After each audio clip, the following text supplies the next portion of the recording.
안녕하세요. 2019년도 경정승진 헌법문제 해설 시작하도록 할게요. 자, 먼저 1번 문제 보겠습니다. 자, 국적에 대한 설명으로 가장 적절하지 않은 것은 물어보고 있습니다. 보기 1번이에요. 대한민국에서 출생한 사람으로서 붙들은 뭐가 대한민국에서 출생한 외국인은 대한민국에서 3년 이상 계속하여 주정하는 경우 간이교화를 받을 수 있다. 간이교화입니다. 가장 대표적으로 간이교화에서 나오는 부분이죠. 그래서 이제 3년 이상 계속하면 된다는 부분입니다. 자, 그 밖에 혼인으로 인한 경우는 2년 또는 1년으로 줄어들기도 하죠. 보기 2번입니다. 대한민국에 특별한 공로가 있는 외국인은 대한민국에 주소가 있는 경우 특별귀화허가를 받을 수 있다. 맞죠? 자, 특별귀화허가는 주소 3년, 5년, 1년 이런 게 아니고요. 그냥 주소만 있으면 되죠. 단 하루만이라도 주소가 있으면 됩니다. 보기 3번입니다. 외국인 애자로서 대한민국의 민법상 미성년인 사람은 붙 또는 모가 귀화허가를 신청할 때 함께 국적취득을 신청할 수 있다. 수반취득이죠. 역시 맞는 내용이 되겠습니다. 자, 보기 4번이에요. 대한민국 국적을 상실한 자가 그 후 1년 내에 외국 국적을 포기하면 법무부 장관의 허가를 받아 대한민국 국적을 재취득할 수 있다. 자, 국적 재취득입니다. 자, 국적 재취득 제도는 국적 회복 허가하고 달라요. 자, 국적 재취득은 원래 우리나라 국적을 얻었다가 그죠? 우리나라 국적을 가지게 되면은 외국인은 뭐 1년 내에 그 외국 국적을 포기해야 됩니다. 근데 그 1년 내에 외국 국적을 포기하지 않았습니다. 안 하면 어떻게 됩니까? 1년 지나고 우리 대한민국 국적을 상실시킵니다. 그런데 뒤늦게나마 1년 내에 외국 국적을 포기하게 되면은 다시 우리나라 국적을 재취득할 수 있습니다. 근데 그게 법무부 장관의 허가를 받아서 취득한다? 그게 아니죠. 법무부 장관에게 국적 재취득 신고만 하면 됩니다. 그죠? 이미 한번 처음에 우리 국적을 얻을 때 깐깐한 귀화 허가 이런 걸 통해서 한번 받았었기 때문에 그 후에 1년 지났다고 해서 국적 상실시킨 사람이 다시 얻을 때 별도의 또 다시 까다로운 허가를 받도록 하지 않고요. 그냥 신고만 하면은 바로 우리 국적을 주는 게 국적 재취득 제도입니다. 신고를 허가로 바꿔서 틀리게 된 부분이죠. 다음 문제로 갈게요. 자, 신뢰보호 원칙입니다. 역시 가장 적절하지 않은 것 물어보고 있습니다. 보기 1번 보시면은 그냥 당연한 내용, 그냥 일반적인 내용들 그냥 쭉 다 써 있는 부분이 되겠습니다. 그렇죠? 자, 이 부분에서는 바로 보기 4번만 봐도 충분할 것 같아요. 자, 법률에 따른 개인 행위가 국가에 의하여 일정 방향으로 유인된 것이면은 그땐 훨씬 더 보호이익이 커집니다. 근데 여기서는 헌법상 보호가치 있는 신뢰이익의 이유로 인정될 수 없다 했으니까 틀리는 부분이죠. 단지 개인이 법령을 이용해서 뭔가 기회를 얻다가 그러다가 법이 바뀜으로써 내 기회가 사라지느냐 이런 거는 신뢰이익이 적지만 반대로 국가에 의해서 유인된 경우는 더 보호가치가 더 크다. 그렇죠? 여기는 인정될 수 없다 했으니까 틀리는 거죠. 다음으로 넘어갈게요. 자, 소급법 원칙은 제한 설명으로 옳지 않은 것은 물어보고 있는 부분입니다. 자, 보기 1번 진정소급법은 원칙적으로 허용되지 않죠. 그래서 원칙적으로 허용되지 않지만 예외적으로만 허용된다. 즉 예외적으로 허용되는 경우를 제외하고는 원칙적으로 허용되지 않는다. 맞는 내용이고요. 보기 2번입니다. 진정소급법이 허용되는 경우로는 일반적으로 국민이 예상할 수 있었다. 신뢰이익이 적다. 상사자 손실이 적다. 특히나 중요한 거 중대한 공익상 사유가 있다. 이런 경우에 이제 해당되는 부분이죠. 자, 보기 3번 볼게요. 자, 신법이 이미 종료된 사실관계나 법률관계에 적용되는 부진정 소급법에 있어서는 소급표를 요구하는 공익상 사유 등등 한마디로 신뢰보호에 제한을 받게 된다. 신뢰보호 원칙에 대한 제한을 받게 된다. 그런 얘기를 해주고 있습니다. 그래서 여기서부터 그냥 대충 쭉 읽으면은 틀린 게 없어 보여요. 근데 이제 보기 4번 넘어가서 보면은 보기 4번도 맞는 말이죠. 자, 신법이 피해자에게 유리한 경우 이른바 시혜정의 소급법은 할지 말지 국회 마음이죠. 그래서 소급법이 가능하지만 그러한 소급법을 할 것인지 여부는 입법기관에 맡겨져 있다. 그래서 꼭 안 해주더라도 문제 없답니다. 그래서 그냥 쭉 다 읽고 나면은 틀린 걸 골라야 되는데 틀린 게 안 보이네. 다시 한번 꼼꼼히 다 이런 때는 또 보셔야 돼요. 어쩔 수 없습니다. 쭉 보시다 보면은 보기 3번이 보통 이런 데서 끝에서 관련돼서 문제를 바꾸는데 앞에 개념을 가지고 틀리게끔 냈어요. 그래서 신법이 이미 종료된 사실관계나 법률관계에 적용된다. 그럼 이걸 우리가 진정소급법이라고 얘기하죠. 근데 여기 이제 부진정으로 연결돼 있어요. 그래서 여기서 이제 틀리게끔 문제였습니다. 그래서 그냥 보통 우리가 쉽게 함정 파는 거하고는 좀 달라요. 그렇죠? 그래서 한번 보시더라도 그렇죠? 이상하다 싶으면 이제 다시 어디서 함정을 팠나 뭐지? 다시 보시면 결국 앞에다는 진정소급법의 개념을 써놓고 뒤에는 이게 바로 부진정소급법이다 하는 식으로 했기 때문에 그래서 이제 틀리는 걸로 문제를 낸 부분이 이게 되겠습니다. 그 다음으로 넘어갈게요. 자, 헌법상 명확성 원칙에 관한 부분입니다. 자, 명확성 원칙에 위반되는 것만 확실히 기억하시고 나머지는 몰라도 되는 부분이 되는 부분이죠. 그래서 보기 1번 내용 모르셔도 돼요. 끝에만 보시면 됩니다. 명확성 원칙에 위배되지 않는다. 모르는 건 위배되지 않는다. 보기 2번도 마찬가지예요. 그래 끝에만 보시면 돼요. 명확성 원칙에 위배되지 않는다. 위배된다고 했네. 틀린 지문으로 보기 2번 골라내시면 되는 겁니다. 보기 3번은 우리가 꼭 아셔야 되는 거죠. 과다 노출. 그렇죠? 과다 노출 같은 경우는 명확성 원칙에 위배된다. 위배되는 게 맞는 거고요. 그렇죠? 자, 보기 4번 같은 경우입니다. 자, 보기 4번 어쩌고저쩌고 쭉 써 있는데 제 끝으로 갈게요. 자, 결국 보기 4번 같은 경우도 우리가 뭐 모르셔도 되는 부분이에요. 그렇죠? 그래서 끝에만 보시면 됩니다. 위배되지 않는다. 모르는 건 위배되지 않는다. 자, 그 다음으로 넘어갈게요. 자, 정당에 대한 설명으로 가장 적절하지 않은 것은 물어보고 있습니다. 자, 보기 1번이에요. 자, 8조 1항이 명시하는 정당 설립의 자유는 비록 8조 1항에는 정당의 자유 중에서 오직 설립의 자유 하나만 규정하고 있습니다. 하지만 모든 정당의 자유를 다 포함하고 있죠. 그래서 모든 자유를 포괄하는 정당의 자유를 포함한다. 맞는 부분이 되는 겁니다. 자, 그러다 보니까 정당의 명칭도 중요하죠. 그래서 정당 명칭 사용하는 거 이런 것도 당연히 다 포함을 하고 있고요. 자, 보기 3번입니다. 자, 8조 2항에서는 정당은 목적, 조직과 활동이 민주적이어야 한다. 즉 뭐 당내 민주주의를 실현해라. 자, 그리고 국민의 정치적 의사행성에 참여하는 데 필요한 조직을 가져야 된다. 따라서 뭐 시도당 5개 이상, 뭐 각 시도당 당원 1000명 이상 안 되는 당은 인정 안 해주겠다. 이런 게 여기서 나오는 겁니다. 자, 이렇게 규정을 하고 있습니다. 자, 이거는 정당 조직의 자유를 직접적으로 규정한 것이다. 그렇지 않아요. 자, 정당의 자유. 자, 자유에 대해서 얼마든지 자유를 드리겠습니다. 즉 정당의 자유에 헌법적 근거를 제공하는 근거규범으로 우리가 볼 수 있는 것은 8조 1항이에요. 8조 1항. 정당 설립은 자유이며 복수정당제는 보장된다. 정당 설립이 자유다. 이 8조 1항이 바로 정당 자유에 대한 헌법적 근거를 제공하는 부분입니다. 그럼 8조 2항은 뭔데요? 그거는 네 맘대로 해라가 아니라 뭐 당내 민주주의, 네 맘대로 하면 안 되고 당 총재, 당 대표 맘대로 하면 안 되고 당내 민주주의를 해야 된다는 의미고요. 당 네 맘대로 친구 2~3명 모여서 만들면 안 되고 필요한 조직을 갖춰야 된다. 시도당 5개 이상 갖춰야 된다. 이런 식으로 하고 있습니다. 그래서 여기는 정당 자유의 헌법적 근거를 제공하는 근거로서 기능하지는 않는다. 그럼 뭐 그 자유에 대한 한계, 그리고 또 한편으로 뭐 입법자에게 당내 민주주의 실현과 필요한 조직을 위해서 필요한 법을 만들어라. 뭐 이런 의미로만 우리가 해석을 주고 있는 부분이었죠. 자, 그 다음 보기 4번 볼게요. 자, 정당의 목적이나 활동이 민주적 기본에서 예배될 때는 헌법재판 심판에 의하여 해산된다. 헌법에 있는 조문 그대로 낸 부분이 되겠습니다. 자, 다음으로 넘어갈게요. 선거제도에 관한 설명으로 가장 적절하지 않은 것은 물어보고 있습니다. 자, 보기 1번이에요. 자, 비례대표 국회의원 당선인이 당선인 선거범죄로 인해서 당선 무효로 된 때, 그때 비례대표 의원의 후보자 명부 차순위 후보자의 승계를 부인하는 것은, 승계 부정하는 것은 뭡니까? 헌법에 위반되죠. 공무단권을 침해한다. 맞는 부분이 되겠습니다. 보기 2번입니다. 자, 벌금액 100만 원 이상 벌금액 선고를 받고 그 형이 확정된 후 결국 5년, 그죠? 또는 뭐 집행유예거나 또는 실형을 받으면 무려 10년 동안 자, 선거권을 주지 않겠다. 선거권을 안 주면 자동으로 피선거권도 안 주는 거고요. 너무 심한 거 아니냐? 하지만 다수 의견과 상관없이 어쨌든 헌법재판소의 최종 결론은 침해하지 않는다. 선거권을 침해하지 않는다라고 나왔던 부분이었죠. 자, 보기 3번입니다. 선거범죄로 당선이 무효된 자에게 이미 반환받은 기탁금, 보전받은 선거비용을 다시 반환하도록 하고 있다. 자, 이 부분이 결국 공무단위권을 제한하지 않는다. 여기 이제 제한이냐 아니냐를 물어봤기 때문에 좀 까다로운 부분이 되겠습니다. 근데 이 부분에 있어서는 공무단위권은 아예 제한이 아니라고 봤습니다. 자, 공무단위권의 보호 영역이 뭡니까? 그죠? 너는 공무원 하지 마. 그죠? 자, 공무원이 되고자 하는 사람의 뭐 공무원이 되려는 기회를 자의적으로 배제시키는 거. 그죠? 너 뭐인 경우에는 공무원이 될 수 없다. 이런 식으로 만드는 경우라든지 또는 부당한 신분의 박탈입니다. 겨우 출애죄도 아니고 정말 다른 죄로 선고유예만 받았을 뿐인데 너 당연퇴직 이런 게 있죠. 공무단위권 침해가 되는 부분이고요. 마지막으로는 부당한 직무의 정지도. 내가 구금된 상태도 아니고 지금 시장 집무실에서 일하고 있는데 단지 1심에서 금고 이상 형이 선고됐다는 이유만으로 너 직무 정지, 부단체장의 권한을 대행하게 해라. 이런 부분에서 이제 그쵸, 문제가 되는 부분입니다. 그런데 이거 선거범죄로 당선이 무효로 된 사람에게 이미 반환받은 돈 다시 토해내라. 이거는 뭐 공무원 되는 거 방해하는 내용이 전혀 아니에요. 이 사람에게 뭐 충분히 기회 다 줬습니다. 그래서 선거 나왔어요. 그래서 당선됐는데 선거범죄를 저질렀기 때문에 자기 잘못으로 당선이 무효로 된 것뿐입니다. 이 사람에게 뭐 무효로 된 상태에서 그 다음에 돈 내놔라. 그동안 받은 돈 토해내라. 이렇게 얘기하고 있는 거기 때문에 전혀 문제가 안 돼요. 공무단위권은 문제가 없답니다.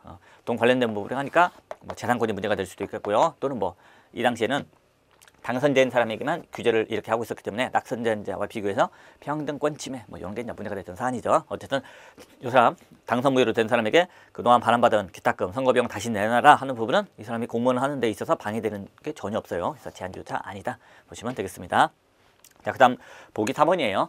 자, 지역구 국회의원 선거에 있어서 선거관리위원회가 당의 후권 지역구에서 유효투표의 다수 응자를 당선을 결정하도록 한 공직선거법령은 정부의 선거권을 침해한다. 자, 보기 3번이 긴가민가 하더라도 뭐 보기 4번이 워낙 확실하게 답을 던져주고 있죠. 자, 국회의원 선거에서 5표 얻은 사람을 당선시키는 거 뭐가 이게 선거권 침해입니까? 그죠? 근데 여기는 선거권을 침해한다 했으니까 틀리는 걸로. 보기 4번이 확실히 답입니다. 다음으로 넘어갈게요. 자, 공무단위권에 대한 설명으로 가장 적절하지 않은 것 물어보고 있는 부분입니다. 자, 뭐 보기 1번이에요. 뭐 사립학교 의원이 국회의원을 당선된 경우 임기 개시 전까지 내용 모르셔도 됩니다. 끝에만 침해하지 않는다. 봐주시면 되는 부분이고요. 자, 보기 2번입니다. 자, 금고 이상 형의 선고유예를 받고 그 기간 중에 있는 자를 임용 결격 사유로 삼고 이 사유에 해당한 자가 임명되더라도 당해무효로 하는 거 역시 침해하지 않는 부분입니다. 그죠? 그래서 어디까지나 자, 공무원을 뽑을 때하고 쫓아낼 때가 다른 거죠. 자, 공무원을 뽑을 때는 좀 더 엄격합니다. 그래서 자, 선고유예만 받아도 그 기간 중에 있으면은 뭐 결격 사유로 삼습니다. 공무원이 될 수가 없습니다. 요건 합헌이에요. 하지만 쫓아낼 때는 다르죠. 자, 선고유예만 받았다는 이유로 공무원을 당연퇴직시킨다. 그 부분은 공무단위권 침해입니다. 들어올 때와 나올 때가 다르다. 조심해서 봐야 되는 부분이죠. 물론 자, 쫓아낼 때도 선고유예 받았다고 해서 쫓아내는 거, 당연퇴직시키는 거, 자, 공무단위권 침해지만 딱 하나 합헌인 거는 수뢰죄. 자, 수뢰죄로 선고유예 받은 경우는 자, 그 당연퇴직시키더라도 그때는 합헌입니다. 자, 보기 3번 볼게요. 자, 국공립학교 채용시험에 동점자 처리해서 국가유공자 또는 그 유족 가족에게 우선권을 주도록 하고 있다. 자, 이 부분은 전혀 평등권 침해가 아닙니다. 여기는 뭐 평등권이라든지 공무단위권을 침해하지 않는데 침해한다 했으니까 틀리는 부분이 되겠죠. 즉 동점자 처리에서 국가유공자나 가족들에게 우선권을 주는 것은 문제 없어요. 문제가 됐던 거는 그거였죠.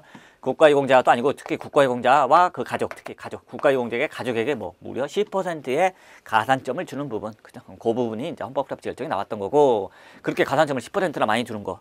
자, 그때도 가산점 주는 것 자체가 문제라고는 안 했어요. 국가유공자는 물론이거니와 그 유가족도 분명히 같이 가족으로서 고통을 당했을 것이기 때문에 가산점을 주는 거는 괜찮다. 다만 뭐 너무 심하다. 10%나 주니까 너무 심하다. 그러니까 쿼터제를 만들거나 그쵸 10%를 유지하고 싶으면 쿼터제를 만들거나 아니면 10%를 좀 줄이든지 가산점을 줄이든지 그런 식으로 해결할 것이다. 뭐 이렇게 나왔던 부분인데 점수를 더 주는 것도 아니고 동점일 때 그때 이제 먼저 합격시켜준다. 전혀 이건 문제가 없다고 봤던 부분이죠. 자, 보기 4번 볼게요.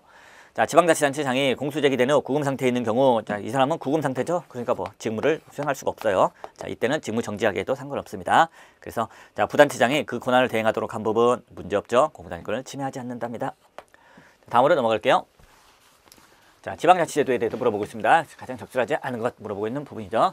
자, 보기 1번입니다. 자, 헌법점은 그대로 냈죠. 지방자치단체는 주민의 권익에 관한 사무를 처리하고 재산관리하고 법령의 범위 안에서 자치에 관한 규정을 제정할 수 있다. 그래서 이 법령을 법률이나 뭐 딴 걸로 바꾸면 틀리는데 법령 그대로 이제 냈던 부분이고요. 보기 2번 볼게요. 자, 주민은 그 지방자치장 및 지역구 지방의원, 비례대표 지방의원을 소환할 권리를 가진다. 그죠? 자, 주민들이 가진 게 주민 소환권입니다. 자, 주민을 소환할 권리를 가진다. 이렇게 되는데, 자, 틀린 부분, 여기서 항상 시험에서는 여기를 항상 집어넣어서 비례대표를 넣어서 틀리게 내는 거죠. 자, 비례대표 의원은 들어가지 않는다는 거. 아예 법조문 자체 비례대표 의원은 제외한다. 이렇게 되어 있는 부분이니까요. 그죠? 그래서 그 밖에 뭐 교육자치에 관한 법률에서는 교육감도 직접 주민이 뽑은 거니까 교육감도 소환할 수가 있습니다. 즉, 자, 지방선거 관련해서 지방자치단체장 그리고 지역구 의원 그리고 교육감은 다 주민이 소환할 수 있습니다. 누구만 뺀다? 비례대표 의원만 제외되는 거죠. 이걸 싹 넣어가지고 지금 틀리게 나온 부분이에요. 보기 3번입니다. 지방자치단체장 선거권은 헌법 규정에 상관없이 이제는 뭘로 보겠다? 그죠? 기본권으로 보겠다. 판례가 인정하고 있는 부분이죠. 보기 4번도 맞는 내용이고요. 다음으로 넘어갈게요. 자, 헌법상 경제질서에 대해서 옳지 않은 걸 골라주고 있습니다. 자, 보기 1번이에요. 자, 헌법 119조는 기본권의 성질을 가진다. 틀렸죠?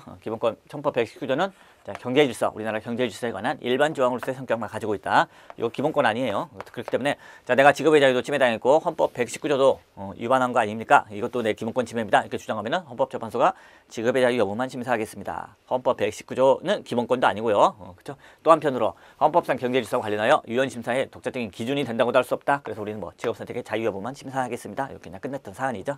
최신판례에서 나왔던 부분이죠.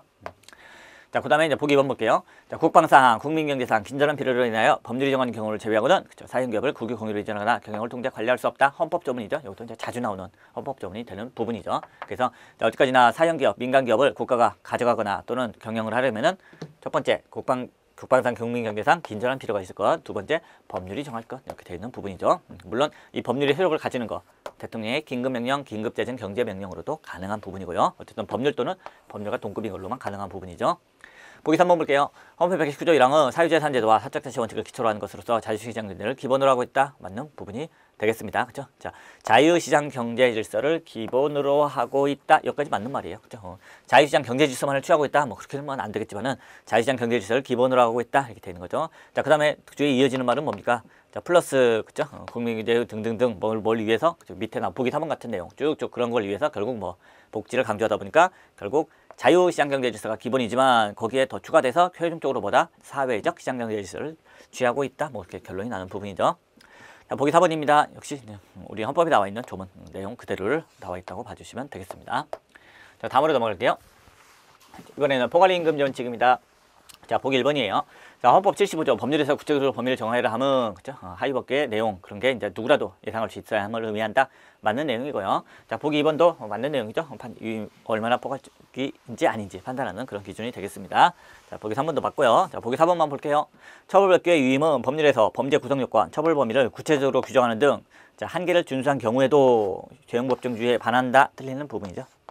자, 처벌법규, 형사처벌 관련된 부분만큼은 유임할 수 없느냐? 그것도 마찬가지로 다 유임이 가능합니다. 그죠? 그래서 유임하게 되면은, 아니, 왜 죄형법정 중에 하나가 성문 법률주의, 법률주의, 법률로 만들어야 되는데 법률로 않고 밑에 대통령령이나 그런 데다가 유임을 해줄 수 있단 말인가? 유임이 가능합니다. 그렇죠? 성문 법률주의라면, 이거 꼭 법률로 만들어야 되는 건 아니에요. 필요하면 유임이 가능하다는 겁니다. 그죠? 다만 이제 그 한계를 지켜야 하는데, 일반적인 다른 법규의 유임보다는 좀 한계가 깐깐하죠. 그래서, 자, 범죄 구성 요건이 무엇인지를 명확하게 규정해야 되고요. 그리고 처벌 범위도 구체적으로 정해야 됩니다. 그죠? 그래서 형의 종류 및 형의 이제 상한과 하한까지, 그 폭까지도 다 정해서 구체적으로 넘겨주면은 그때 당연히 허용이 됩니다. 여기는 죄형법정에 반한다 했으니까 틀리는 거죠. 다음으로 넘어갈게요. 자, 이번엔 기본권 주체에 대해서 물어보고 있습니다. 자, 보기 1번이에요. 자, 공법상 재단법인인 문화방송진흥회가 최다 출자자인 방송사업자는 MBC를 얘기하고 있죠. 결국 MBC의 최대 주주가 박문진이라는, 자, 공법상 재단법인, 자, 공법인이다 보니까 실제로 MBC도 공법인이나 마찬가지인 거예요. 그렇죠? 하지만 그래도 뭐 기본권의 주체가 될 수 있죠. 근데 여기는, 자, 기본권의 주체가 될 수 없다 했으니까 틀리는 부분이죠. 그렇죠? 그래서, 자, 비록 공법인이라 하더라도 말이 공법인이지 국가도 아니고 지방자치단체도 아니고, 그럼 왜 MBC 같은 경우 이거 뭔데? 결국 사경제 주체로서 활동하는 경우, 광고 사고 팔고 이런 걸로 먹고 사는 회사, 사경제 주체로서 활동하는 경우, 그리고 뭐 국가로부터 독립된 고유 영역을 담당하고 있죠. 언론이라는 부분을 담당하고 있고요. 자, 세 번째, 다른 공법인과 지배복종 관계에 있습니다. 그래서 뭐 국가로부터 간섭을 받고 꼼짝을 못하는 그런 지배복종 관계에 있다 보니까 이런 경우라면 공법인을 하더라도 예외적으로 기본권 주체가 될 수 있죠. 딱 여기에 해당되는 부분입니다. 여기는 기본권 주체가 될 수 없다 했으니까 이제 틀리는 부분이 되는 거죠. 자, 보기 2번 볼게요. 자, 2018년도 대학 수학능력 시험 시행 기본 계획입니다. 그래서 뭐 EBS에서 뭐 최대한 많이 시험을 출제하겠습니다. 뭐 이런 내용이죠. 자, 요게 성년의 자녀를 둔 부모의 자녀 교육권을 제한하지 않는다 이렇게 나와 있던 부분이죠. 그래서 요 부분 결국 뭡니까? 자, 성년이면은 뭐 성년의 자녀면은 알아서 얘가 기본권을 제한받는다 하고 그거에 대해서 다투면 되는 겁니다. 자, 성년의 자녀, 그게 어린애들, 고등학생의 부모면은 부모의 자녀 교육권이 문제가 될 수 있겠지만은 자녀가 뭐 재수, 삼수, 사수 하면서 이제 성년이 됐다. 그러면 뭐 얘가 알아서 하면 되지. 더 이상 부모의 자녀 교육권은 문제되지 않습니다. 자, 보기 3번이에요. 자, 법인도 어느 정도에 있어서는 그죠? 기본권을 누릴 수 있죠. 따라서 인격권도 누릴 수 있다. 맞는 내용이고요.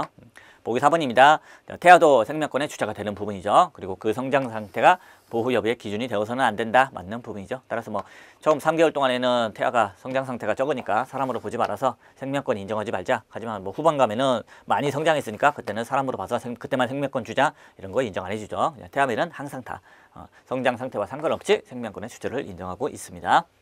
다음으로 넘어갈게요. 자, 기본권 제한 침해에 대한 헌법재판소의 결정에 부합하지 않는 것은 물어보고 있습니다. 자, 보기 1번이에요.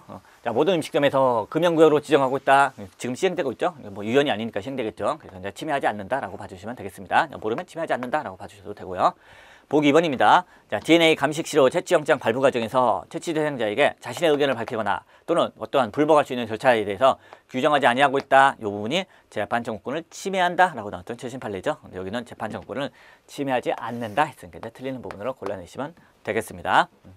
자, 보기 3번이죠. 보기 3번 역시 뭐 모르시면 그냥 침해하지 않는다라고 넘어가셔도 되는 부분이 되는 부분이고요. 자, 보기 4번도 마찬가지예요. 침해하지 않는다. 넘어가시면 되겠습니다. 다음으로 넘어갈게요. 자, 이번엔 일반적인 인격권이네요. 자, 보기 1번입니다. 자, 변호사에 대한 징계 결정 정보를 인터넷 홈페이지에 공개하였다, 뭐 등등 하였다, 모르셔도 됩니다. 끝에만 보시면 침해하지 않는다. 네, 침해하지 않는군요. 하시면 되고요. 보기 2번입니다. 법률 당시 없었던 유치적 부착 능력 출소예정자에게 소급 적용하도록 하고 있다. 자, 이런 게 뭐 비부착자의 인격권을 침해하지 않는다. 네, 침해하지 않는다. 자, 보기 3번입니다. 자, 이미 출국 수속 과정에서 일반적인 보안성에 맞은 승객을 상태로 뭔가 다시 뭐뭐 하고 있네요. 모르셔도 됩니다. 침해하지 않는다.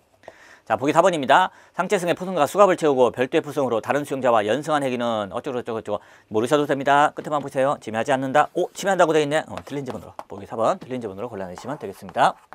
자, 다음 문제로 넘어갈게요.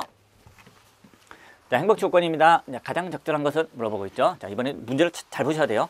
자, 이번 시험 문제가 적절한 것은 적절하지 않은 것은 계속 왔다 갔다 혼동되기 때문에 시간에 쫓기다 보면 그런 데서 실수로 알면서도 틀릴 수 있는 부분이에요. 자, 이번에는 적절한 걸 물어보고 있습니다. 맞는 걸 고르라는 거예요.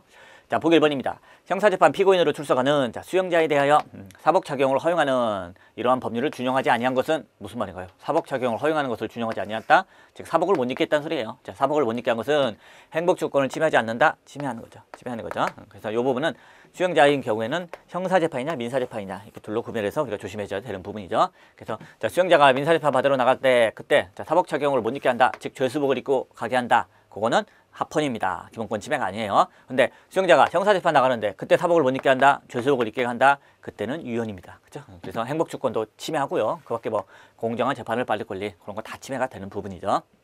자, 보기 2번이에요. 자, 역시 관련 법률 88조가 민사재판, 이번에 민사재판 나왔죠. 자, 민사재판의 당사자로 출석하는 자, 수용자에 대해서 자, 사법작용을 허용하는 동법을 준용하지 않는다. 즉 죄수복을 입게 하고 있다. 이 부분이 행복주권을 침해한다. 침해하지 않는 거죠. 그래서 이제 결론 완전 바뀌었어요. 형사재판이면 침해하는 건데 침해하지 않는다라고 해서 틀리고요. 자, 민사재판이면은 침해하지 않는 건데 침해한다고 해서 또 역시 틀린 지문으로 보기 1, 2번 틀린 지문으로 낸 겁니다. 자, 보기 3번이에요. 자, 금치기간 중, 자, 이런 거, 신문, 도서, 잡지 등 자비 구매 물품의 사용을 제한하고 있다. 그죠? 금치받는 애가, 징벌받는 애가 뭐 이런 걸 갖다 하려고 해. 자, 못하게 하는 부분이죠. 이 부분 합헌이죠. 그래서 침해하지 않는다. 맞는 지문으로 골라내시면 되겠습니다. 자, 금치기간 중에 많은 여러 가지, 자, 수용자들에게 기본권 제한을 가하고 있는데, 유언으로 나온 것만 우리가 기억하시면 되는 부분이었죠. 그래서 뭐 집필을 전면 금지시킨다. 그런다든지, 또는 뭐, 신체 자유 관련해서는 운동 금지, 운동은 전면 금지든 아니면은 뭐, 원칙적 금지든 다 유연이었죠. 그런 거 몇 개만 딱 보시고 나머지 금치에 대해서 뭐 못하게 하는 거는 다 합헌이죠. 그리고 또 금치 기간 중 집필도 아니고 운동 금지도 아니고 그건 뭐 침해하지 않는다예요. 자, 보기 4번 볼게요. 자, 공무사의 한글 전용을 어쩌고저쩌고 이거 물으셔도 됩니다. 네, 그때 침해한다 틀렸죠. 침해하지 않는다. 다음으로 넘어갈게요. 자, 이번엔 평등권을 물어보고 있습니다. 이번엔 또 적절하지 않은 것은 틀린 걸 고르라고 하고 있어요. 자, 보기 1번입니다. 보기 1번, 뭐 보기 2번, 뭐 특별히 뭐 문제될 거 없어요. 보기 4번도 그렇고 간단하고. 자, 보기 3번 볼게요. 3번. 자, 헌법에서 특별히 평등을 요구하고 있는 경우 또는 자, 차별 취급으로 인하여 관련 기본권에 중대한 제한을 초래하게 되는 경우에는 이때 뭡니까? 원칙적으로 평등 위반인지 아닌지는 자의금지 심사, 자의금지 원칙으로 완화된 심사를 합니다. 예외적으로 엄격한 심사가 할 때가 있는데 이게 이 경우죠. 이런 경우에는 어떻게 한다? 엄격한 비례 원칙에 의한 심사를 한다. 근데 여기는 완화된 심사를 한다. 자의금지 원칙이 적용된다. 했으니까 틀리는 지문이 되는 거죠. 다음으로 넘어갈게요. 자, 신체 자유입니다. 적절하지 않은 것은 물어보고 있습니다. 자, 보기 1번이에요. 자, 마약류 사범인 수용자에게 소변을 받아 제출하게 한 것, 과잉금지 원칙에 위배되지 않는다. 네, 합헌입니다. 자, 보기 2번이에요. 보호의무자 2인의 동의와 전문의 1인의 진단으로 보호 입원이 가능하도록 하고 있다. 유현이죠. 여기는 신체 자유를 침해하지 않는다. 했으니까 보기 2번 틀린 걸로 골라내시면 되겠습니다. 자, 보기 3번이에요. 쭉쭉쭉 역시 뭐 침해하지 않는다. 침해하지 않는다. 물으시면 되고 그냥 모르시면 침해하지 않는다 하고 넘어가셔도 되는 부분이죠. 자, 보기 4번도 역시 뭐 그렇죠. 여기 뭐 위반된다 했는데 자, 일부 범죄 혐의자를 법관에 영장 없이 구속 압수수색할 수 있도록 규정하고 있던 인식수속에 관한 특례법 조항은 영장주에 위반된다, 위배된다 이렇게 나와 있는 부분입니다. 그렇죠? 여기서 위배된다 나와 있는데 결국 이제 영장에 법관에 영장 없이 했기 때문에 이제 문제가 되는 부분이에요. 그렇죠? 그래서 이런 것도 뭐 위배된다, 영장주에 위배된다 보시면 되고요. 자, 보기 2번 그렇죠? 몇 년 전에 나왔던 판례인데 보기 2번 가지고 확실히 우리가 답을 골라내시면 되겠습니다. 자, 그 다음으로 넘어갈게요. 자, 17번입니다. 변호인의 조력을 받을 권리에 대해서 적절하지 않은 걸 골라라 하고 있어요. 자, 보기 1번이죠. 자, 변호인 접견실에 CCTV 설치했다. 그래서 관찰한 행위 괜찮아요. 원래부터 뭐 가시거리는 괜찮습니다. 관찰하는 건 괜찮아요. 근데 가천거리, 듣는 거리에 가서 뭐 듣고 녹음하고 그런 게 이제 침해가 되는 거죠. 자, CCTV 설치해서 관찰하는 건 침해하지 않고요. 자, 보기 2번입니다. 피고인 등에 사피스 설치 신문할 수 있도록 했다. 전혀 침해하지 않는다. 모르셔도 되고요. 자, 보기 3번입니다. 자, 법원에 수사 서류 열람 등사 허용 결정을 했습니다. 법원이 시키면은 검사는 무조건 열람 등사해줘야 돼요. 그런데도 해당 수사 서류의 등사를 거부한 검사의 행위는 바로 뭐 변호인의 조력받을 권리를 침해하는 거 맞는 부분이죠. 보기 4번입니다. 자, 인천공항 출국 외국인 청장이 입국 불허되고 송환대기실 내에 수용된 자, 외국인에게 변호인을 접견 신청, 근데 변호인을 못 만나게 거부했다. 자, 이 부분에 있어서는 그렇죠? 무조건 침해한 거죠. 변호인의 조력을 받을 권리를 침해한 부분입니다. 여기는 변호인의 조력을 받을 권리를 침해하지 않는다 했으니까 틀리는 부분으로 보시면 되겠습니다. 다음으로 넘어갈게요. 자, 이번엔 직업의 자유입니다. 자, 적절하지 않은 것은 고르라고 하고 있어요. 자, 보기 1번 볼게요. 자, 직장 선택의 자유는 국민의 권리로 보호해야 하므로 외국인은 직장 선택의 자유를 향유할 수 없다. 틀리는 부분이죠. 자, 직장 선택의 자유는 인간의 조론과 같이 행복주권과도 밀접한 관련을 가지고 있으므로 인간의 권리로 보아야 할 것이다. 따라서 뭐 외국인도 제한적으로나마 기본권에 주체가 된다. 이렇게 나와야 맞는 부분이죠. 여기는 외국인에게 직장 선택의 자유가 인정 안 된다고 했으니까 틀리는 부분입니다. 물론 똑같이 직업의 자유 가지고 논쟁이 됐던 부분인데 작년 시험에서 나왔던 거는 직업 선택의 자유로 나왔어요. 직업 선택의 자유. 그리고 직업 선택의 자유는 인간의 권리가 아니라 국민의 권리다. 따라서 외국인에게는 주체가 인정 안 된다. 외국인에게는 기본권 주체성이 인정 안 된다. 그리고 요 주문, 그죠? 요 판례를 냈어요. 근데 판례가 이제 2개 있어서 짜증나는 거죠. 그래서 이렇게 자, 직장 선택의 자유에 대한 판례 되게 많아요. 다 외국인도 기본권 주체가 된다는 판례가 많고요. 그런가 하면 갑자기 직장 선택 말고 직업 선택의 자유 관련해서는 국민의 권리이지 인간의 권리가 아니니까 외국인은 주체가 될 수 없다. 이런 판례가 또 나와서 문제가 됐던 부분이죠. 정확히는 뭐 이게 일반적인 경우고 이런 경우는 의료법이 제한하는, 그죠? 정확히 그 표현을 사실 써줘야 되는 부분이죠. 의료법이 제한하는 직업 선택의 자유는, 즉 의료인이었던 거예요. 의료인. 외국 사람이 우리나라에 와서 자기 뭐 의사 하겠다, 한의사 하겠다 막 이렇게 주장하니까 아니 뭐 의대나 한의대를 나오든지 아니 시험을 합격하든지 아니 뭔 네 맘대로 직업을 선택하려고 해? 안 되겠다. 자, 의료법이 제한하는 직업 선택의 자유는, 즉 의료법이 뭐 의사나 한의사 이런 걸 아무나 못하게 제한하고 있는데, 그때 의사나 한의사가 되고 싶다는 직업 선택의 자유는 국민의 권리이다. 외국인은 법이 허용해 줄 때만 인정될 수 있는 법률상 권리에 불과하다. 그러니까 외국인에게는 그 기본권 주체성이 인정될 수 없다. 이런 나왔던 부분입니다. 근데 시험에서는 뭐 앞부분 막 의료법 이런 거, 의료인, 뭐 한의사 뭐 이런 단어가 안 나오고 시험을 내니까 결국 우리는 쫓아내게 이렇게 구별해서 봐주셔야 되죠. 그래서 이제 이게 일반적인 판례긴 한데 직장 선택이냐 아니면 뭐 직업 선택이냐 구별해가지고 그냥 봐줄 수밖에 없는 부분입니다. 자, 여기서는 이제 직장 선택의 자유는 뭐 인간의 권리다. 그렇죠? 따라서 외국인도 제한적으로나마 직업의 그 직장 선택의 자유, 직업의 자유를 장려할 수 있단데 없다로 이제 틀린 걸로 봐주시면 되겠고요. 자, 보기 2번입니다. 자, 직업 결정의 자유, 전직의 자유에 대하여 직업성의 자유는 상대적으로 넓은 규제가 가능하다. 맞는 부분이죠. 그래서 자, 직업성의 자유는 1단계 제한이기 때문에 직업성의 자유에 대한 제한에는 좀 더 광범위한 입법 형성권이 있다. 이런 내용이고요. 자, 보기 3번입니다. 자, 직업 선택의 자유에는 직업 내지 직종에 종사하는 데 필요한 전문 지식을 습득하기 위한 자, 직업 교육장을 임의로 선택할 수 있는 바로 뭐 직업 교육장 선택의 자유도 포함된다는 겁니다. 자, 그죠? 로스쿨 사건이죠. 내가 가고 싶은 로스쿨을 가고 싶다. 그게 뭐 로스쿨 가면은 거기서 직업 변호사 교육을 받거든요. 직업교육장, 로스쿨 선택의 자유도 직업의 자유로 인정을 해주고 있습니다. 보기 4번이에요. 직업의 자유에 해당 직업에 합당한 보수를 받을 것까지는 포함되지 않는다. 그죠? 내가 내 직업에 대한 내가 돈 얼마를 받아야 된다. 이런 것까지는 직업의 자유에 들어가지 않습니다. 자, 다음으로 넘어갈게요. 자, 이번에 개인정보 자기결정권에 대해서 물어보고 있습니다. 자, 보기 1번이에요. 자, 형제자매에게 왜 가족관계 등록부를 떼어볼 수 있게 하느냐? 개인정보 자기결정권을 침해한다. 맞는 부분이고요. 보기 2번입니다. 자, 국민건강보험공단이 서울 용산경찰서장에게 자, 요양급여 내역을 자, 제공해줬습니다. 요 부분, 그죠? 요 부분에 있어서는 개인정보 자기결정권을 침해한다라고 나왔던 최신 판례죠. 이렇게 침해하지 않는다. 그러니까 틀리는 부분이 되겠습니다. 자, 어디 아파서 언제 병원 갔는지 굉장히 민감한 정보예요. 그죠? 그렇기 때문에 웬만하면 이런 건 제공해서는 안 됩니다. 특히나 뭐 어디까지나 이 사건에서는 그죠?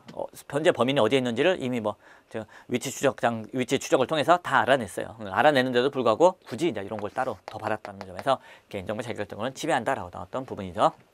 자, 보기 3번입니다. 그러니까 가축 전염병 예방 및 뭐뭐 하는 부분 쭉쭉쭉쭉쭉 내용 모르셔도 돼요. 끝에만 보시면 됩니다. 개인정보 자기결정권을 침해하지 않는다. 모르면 침해하지 않는다. 자, 보기 4번 볼게요. 자, 이 사건 법률 당시 DNA 채취 대상 범죄로 이미 형을 받아 형이 확정된 경우죠. 이 경우입니다. 자, 그런 사람에게도 자, DNA 관련해서 적용할 수 있도록 규정했다. 부칙 조항, 그렇죠? 결국 뭐 이거 소고기법 아니냐, 뭐 등등등 문제가 되는데 크게 문제 없다라고 나왔던 부분이죠. 그래서 그냥 침해하지 않는다로 봐주시면 되겠습니다. 자, 그 다음으로 넘어갈게요. 자, 헌법상 언론 출판의 자유에 대한 설명으로 가장 적절하지 않은 것 물어보고 있습니다. 보기 1번이에요. 자, 음란표현도 그렇죠? 표현의 자유 안에 들어가죠. 그래서 언론 출판의 자유의 보호 영역 안에 있다. 맞는 부분이고요. 자, 보기 2번 볼게요. 이 판례 모르셔도 되죠. 이런 법이 있구나. 끝에만 보시면 됩니다. 표현의 자유를 침해하지 않는다. 여기는 침해한다 했으니까 틀리는 걸로 골라내시면 되겠습니다. 자, 보기 3번이에요. 역시 뭐 모르셔도 되죠. 끝에 침해하지 않는다만 봐주시면 되고요. 자, 보기 4번입니다. 판례가 변경돼서 중요한 판례죠. 자, 건강기능식품. 자, 광고하고 싶으면 뭐 해라? 사전심의를 받도록 해라. 자, 사전검열로서 유연이다 나왔던 부분이죠. 따라서 사전검열에 해당하여 헌법에 위반된다. 맞는 지문입니다. 다음으로 넘어갈게요. 자, 집회의 자유입니다. 자, 보기 1번 집회자에 있어서 공동의 목적은 내적인 유대관계로 족하다 맞는 부분이고요. 자, 보기 2번 미리 사전 신고를 하고 있는데 이건 뭐 헌법이 금지하는 허가가 아니죠. 그래서 헌법상 허가 금지에 위배되지 않는다. 자, 보기 3번입니다. 각급 법원의 경계 지점으로부터 100m 이내 장소에서 5개 집회 신고를 할 경우 처벌하겠다. 요거 이제 집회 자유를 침해한다고 판례가 변경된 부분이죠. 침해하지 않는다 했으니까 틀리는 부분이죠. 각급 법원, 뭐 국무총리 공관, 국회의사당 연달아서 매달 계속 판례가 나오면서 바뀌었던 부분이죠. 자, 그 다음으로 넘어갈게요. 자, 헌법상 재산권의 보호 대상에 해당되는 것으로만 묶인 것은 물어보고 있습니다. 자, 환매권, 사법상 행위, 매매나 마찬가지예요. 그리고 환매할 수 있는 권리는 재산권으로 봐주고 있습니다. 자, 내가 살고 있는 땅인데 여기다가 뭐 고속도로 짓는다고 내 땅 가져가 놓고 알고 보니까 고속도로 안 짓고 있어. 그리고 막 5년, 10년 시간 지나면은 다시 내 땅 내놔. 네가 준 돈 돌려줄 테니까 내 땅 내놔. 재산권입니다. 환매권. 자, 의료보험조합의 적립금입니다. 적립금. 자, 의료보험조합이나 건강보험조합. 자, 여기에 적립금이 어마어마하게 쌓여있네. 그거 내놔. 그 사적 유용성이 없어요. 내가 내 맘대로 쓸 수 있는 돈이 아닙니다. 그죠? 누가 아프고 병원 갔을 때 그때 여기서 꺼내서 쓰는 돈이지 개인이 맘대로 쓸 수 있는 돈이 아니에요. 그죠? 그래서 자, 어디까지나 개인끼리 뭐 돈 내놔라, 내 거 함부로 침범하지 마라, 이런 개인끼리 주장할 수 있는 사법상 권리도 재산권이긴 하지만은, 자, 공법상 권리도 재산권이 될 수가 있는데, 즉 국가나 지방자치단체에게 내놓으라고 할 수 있는 것도 재산권이 될 수가 있는데, 그렇게 되려면은 먼저 첫 번째가 사적 유용성이 있어야 돼요. 그 돈이 사적 유용성이 있어야 되고요. 두 번째, 수급자가 상당한 자기 기여를 해야 됩니다. 즉 자기가 매달 뭐 월급에서 기여금을 꼬박꼬박 냈다가 퇴직하고 나서 이제 연금을 받는다든지, 그죠? 꼬박꼬박 자기가 뭔가 낸 게 있다가 돌려받을 때 그때 이제 자기 기여가 있다고 얘기해 주는 거예요. 또는 뭐 특별한 희생도 자기 기여죠. 나라를 위해서 내가 특별한 희생을 했다. 그럼 국가유공자로서 당연히 또 뭐 받을 수 있는 거, 그런 거 공법상 권리가 이제 그때 비로소 재산권이 되는 겁니다. 당연히 이제 그밖에 생존 확보에도 기여해야 되고 구체적인 내용이 법령에 규정되어 있어야 되고 등등인데, 특히나 중요한 게 이제 사적 유용성, 자기 기여에서 많이 갈라지는 부분이에요.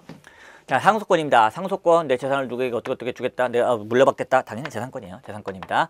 자, 그리고 의료급여 수급권입니다. 자, 수급권은 뭐 돈 달라고 할 수 있는 거, 돈 달라고 해서 받는 게 이제 수급, 말 그대로 수급, 받는 게 받을 수 있는 권리가 수급인데, 중요한 거는 의료급여, 급여예요. 급여라는 표현입니다. 급여죠. 자, 보험, 무슨 의료보험 수급권, 뭐 건강보험 수급권. 보험이라는 거는 내가 조금씩 돈을 계속 내요. 그러다가 내가 크게 아프면은 그때 돈을 받는 거니까 자기 기여가 있는 겁니다. 급여라는 표현을 쓸 때는 어떤 의미다? 내가 하나도 안 내는 거예요. 자기 기여가 전혀 없어요. 내가 하나도 안 내고 그냥 뭐 나는 지금 너무나 생활이 어려우니까 일방적으로 국가가 나에게 달라. 공공부조 또는 사회부조입니다. 사회보험이 아니에요. 그렇기 때문에 저렇게 자기 기여가 있어야 국가에게 달라고 할 수 있다든지, 뭐 공공단에게 달라고 할 수 있다든지, 이게 재산권이 되는 건데, 자기 기여가 없으면 재산권이 아니죠. 그래서 급여자가 들어가면 다 재산권이 아닙니다. 그래서 자, 의료급여 수급권은 재산권이 아닌 게 되는 거예요. 자, 사학연금법상 연금수급권입니다. 자, 연금은 뭡니까? 연금은 곧 이게 보험이에요. 보험. 그죠? 매달 내 월급에서 조금씩 돈을 까다가, 그죠? 나중에 이제 그 2배 정도 되는 돈을 내가 돌려받는 거죠. 그렇기 때문에 자, 연금수급권은 당연히 보험수급권 또는 연금수급권 이렇게 나오면은 재산권이 되는 부분입니다. 그래서 자, 여기는 사적 유용성이 없다. 여기는 자기 기여가 없다. 그래서 니은니을이 빠지고 나머지만 재산권으로 되는 겁니다. 다음으로 넘어갈게요. 자, 재판 청구권에 대해서 물어보고 있습니다. 자, 보기 1번입니다. 우리 헌법상 배심 재판을 받을 권리는 포함되지 않죠. 이건 그냥 법에서 만들어주고 있는 것 뿐이에요. 자, 보기 1번입니다. 자, 심리불속행, 상고 기각 판결의 경우 뭐 등등등등, 한마디로 뭐 대법원에 너무 사건이 몰리니까 자, 상고 대법원의 재판을 받을 권리를 최대한 많이 제한하고 있죠. 하지만 그게 다 뭐 재판 청구권 침해는 아닙니다. 침해하지 않는다. 즉 모든 사건에 대해서 대법원의 재판을 받을 권리가 헌법에서 나오지 않아요. 자, 보기 3번입니다. 자, 보기 3번. 자, 역시 내용이 쭉 긴데 뭐 이런 현행법이 있지. 그리고 끝에만 보시면 돼요. 침해하지 않는다. 침해하지 않는다. 현행법은 문제없고 넘어가시면 되죠. 자, 보기 4번 볼게요. 자, 현역병의 군대 입대 전 범죄에 대해서 군사법원의 재판권을 규정하고 있다. 역시 헌법에 위반되지 않죠. 재판청구권 침해하지 않습니다. 여기는 재판청구권을 침해하여 헌법에 위반된다 했으니까 틀리는 거죠. 그 다음 문제로 갈게요. 자, 국회의 교섭단체입니다. 자, 이번에 또 문제 잘 보셔야죠. 가장 적절한 것은 물어보고 있습니다. 가장 적절한 거 고르래요. 자, 보기 1번입니다. 국회 22세 이상 소속원을 가진 정당은 하나의 교섭단체가 되죠. 그런데 다른 교섭단체에 속하지 않은 20명 이상 의원으로 따로 교섭단체를 구성할 수 없다? 구성할 수 있죠. 20명 이상이면 하면 구성할 수 있는 게 교섭단체죠. 자, 보기 2번입니다. 교섭단체에 속하는 의원의 경우와는 달리 교섭단체에 속하지 아니하는 의원의 발언 시간, 발언 자수는 국회의장이 각 교섭단체 대표의원과 협의하지 않고 자, 직권으로 정할 수 있다. 요 부분. 자, 교섭단체에 속하지 아니하는 의원이니까 이 부분에 있어서는 교섭단체 대표원과 상관없이 자기가 직권으로 정할 수 있는 거 아닌가, 또는 뭐 운영위원회와 같이 협의해야 되는가 등등인가, 이런 부분인데 지엽적인 부분이고요. 역시 뭐 이런 거 그냥 모르시고 이런 게 있나 없나 긴가민가 하고 넘어가시면 되는 부분입니다. 이런 것까지 외우려면 우리가 국회법을 다 외워야 돼요.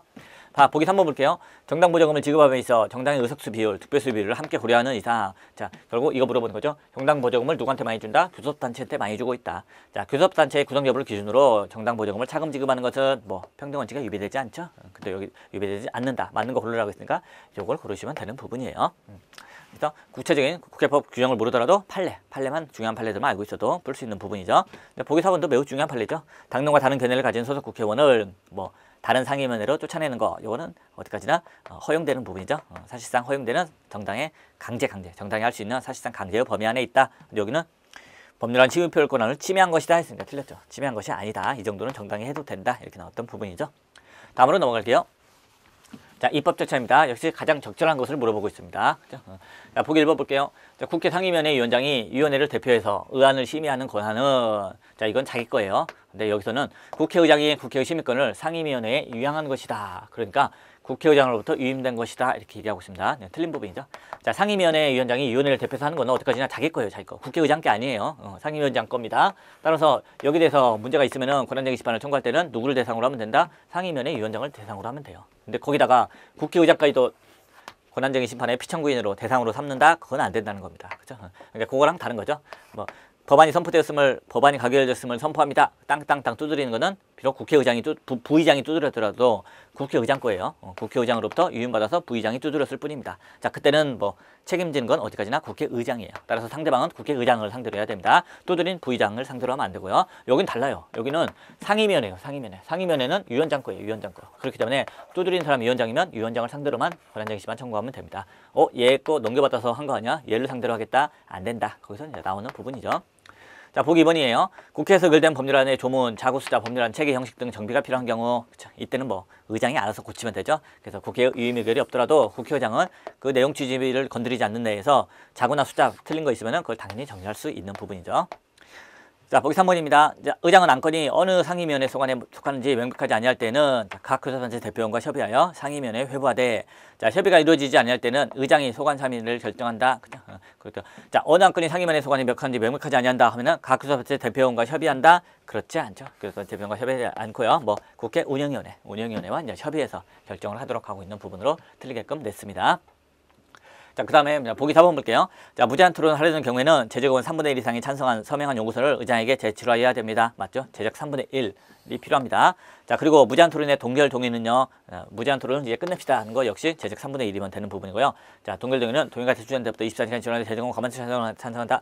자, 제적은 과반수 찬성으로 의결한다가 아니죠. 역시 국회 선진화법 관련된 부분이니까 제적은 과반수가 아니라 제적 5분의 3, 제적 5분의 3으로 의결하면은 그 무제한 토론은 끝내게 되는 부분입니다. 자, 다음으로 넘어갈게요.